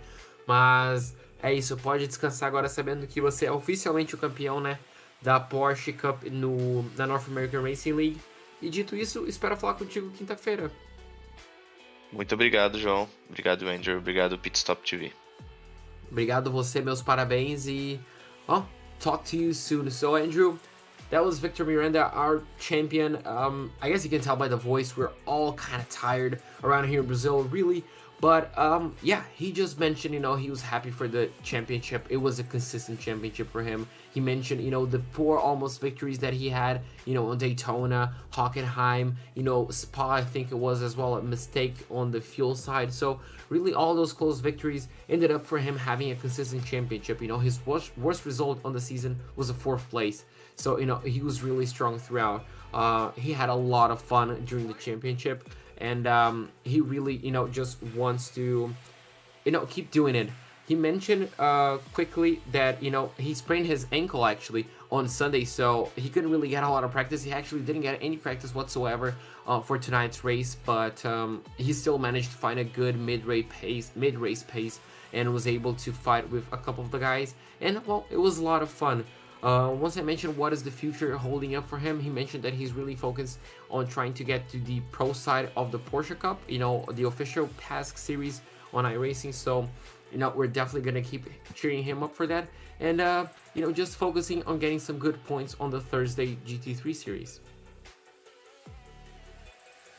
So it seems like lack of practice makes perfect for each of our pro drivers that we talked to this evening, be it Giuliano Romagnolo or Victor Miranda. A couple of bits of contact there as well, but let's let that one, I guess, be a conversation, a story for another day, as Miranda does wrap up a really, really impressive championship here, JP. I guess this is our time to reflect. How do you feel about this season? 8 races done, out of the way now, 8 rounds, 16 races technically. What do you make of it all? It was such a fun season. It's such a fun car, such fun drivers. Everything was so much fun, and I'm really glad we were a part of this, Andrew, me and you. I'm pretty sure all the drivers had lots of fun. We got to experience crazy battles, crazy fuel strategies, crazy racings, crazy finishes. It was just a fantastic season. That it was. Now, unfortunately, while this does conclude a fantastic season, that is it. We don't have any more Porsche Cup racing for you, and we do have to kind of cut this broadcast short, but not short, but to the end. That said, we've got some great racing coming up through the days, and Wednesday, tomorrow evening, we've got the Outlaws Sim Series at 7:30 p.m. Eastern from Talladega Super Speedway. Emerson Arden and everybody else over there taking you through the coverage. Devin Zimmerman should be on the call as well. Thursday afternoon, we've got Road America for BSRTC. Elkhart Lake is going to be a whole lot of fun. It was fun earlier today, and that all gets going at 8 p.m. UK. That is 3 p.m. Eastern time. And Thursday evening, look at that, more North American Racing League action, 8:30 Eastern. It is the GT3 cars, but on the Charlotte Roval and going into the night, JP. We've got a lot of great racing coming up this week and a lot of places to follow along. Absolutely. If you want to follow us, obviously, on each and every single social media to either be live updates, the live coverage itself, obviously news and post-race coverage, make sure to follow us on facebook.com/PitStopTV, twitter.com/PitStopTV_, Instagram.com/pit_stop_TV, and YouTube.com/PitStopTV1. It's been a fantastic season of racing. Not entirely sure how to wrap things up, to be entirely honest, after all of that great racing, all the great battles, the great storylines, the drama here and there. And Andre Melcher's looking so good, but coming up so far short of the championship. Victor Miranda wrapping things up, certainly. I think that's fair to say at this point, only finishing one spot behind Luke Krause, who had a 20-point deficit. I think Lorenz Zafadil getting this championship certainly is deserving of pro next season, as much as he maybe doesn't want that to come up third next season, but I think he can contend for wins next time around, and I very much look forward to seeing car 24 going after it next time around with these guys. And just great season as a whole. Great drivers, checking in. The midfield was fantastic. Having guys like Curtis Jones, James Hansen, Brady Lubin out up and down throughout the course of the season. Some them getting into the top 10, top 5 sometimes, and Lubin going third in the standings, I think is remarkable as quietly as they did it. So a lot to talk about this season with a lot of different drivers and a lot to build on for potential future seasons. That said, that will do it this evening and this season for the North American Racing League Porsche Cup season. For all of us here with the North American Racing League, thank you so much for watching. A big thank you goes out to all of our partners with the series, Virtual Racing School, which I am a personal subscriber of. I certainly recommend their service. Maradness, which we had Giuliano Romagnolo on to talk about that just a little while ago and show that even as a coach, he takes that coaching and learns from it. Tam Livery, of course, putting together a lot of these fantastic liveries on the race course each and every week. As well as the social media graphics for the league, and of course JS Consulting putting together that website and so much more for the series. There's a lot that goes into each of these broadcasts. There's a lot that each of these guys do with us here at PitStopTV. A big shout out goes out to JP Costa for joining me for the entire season, Zach Murtis for coming on mid-season and joining us as a social media op, and everybody else. In fact, Emerson Arden, who did Hockenheimring social media way back when on February 15th. Thank you so much to everybody who had a part in this series with the channel and a part in everything else that PitStopTV is able to accomplish. That will once again do it this season. Thank you so much for watching. My name is Andrew Cardinale IV. Again, JP Costa on the mic this season. We've enjoyed it so much. Join us on Thursday evening, 8:30 Eastern. It's the Charlotte Roval for GT3 cars. We'll see you then.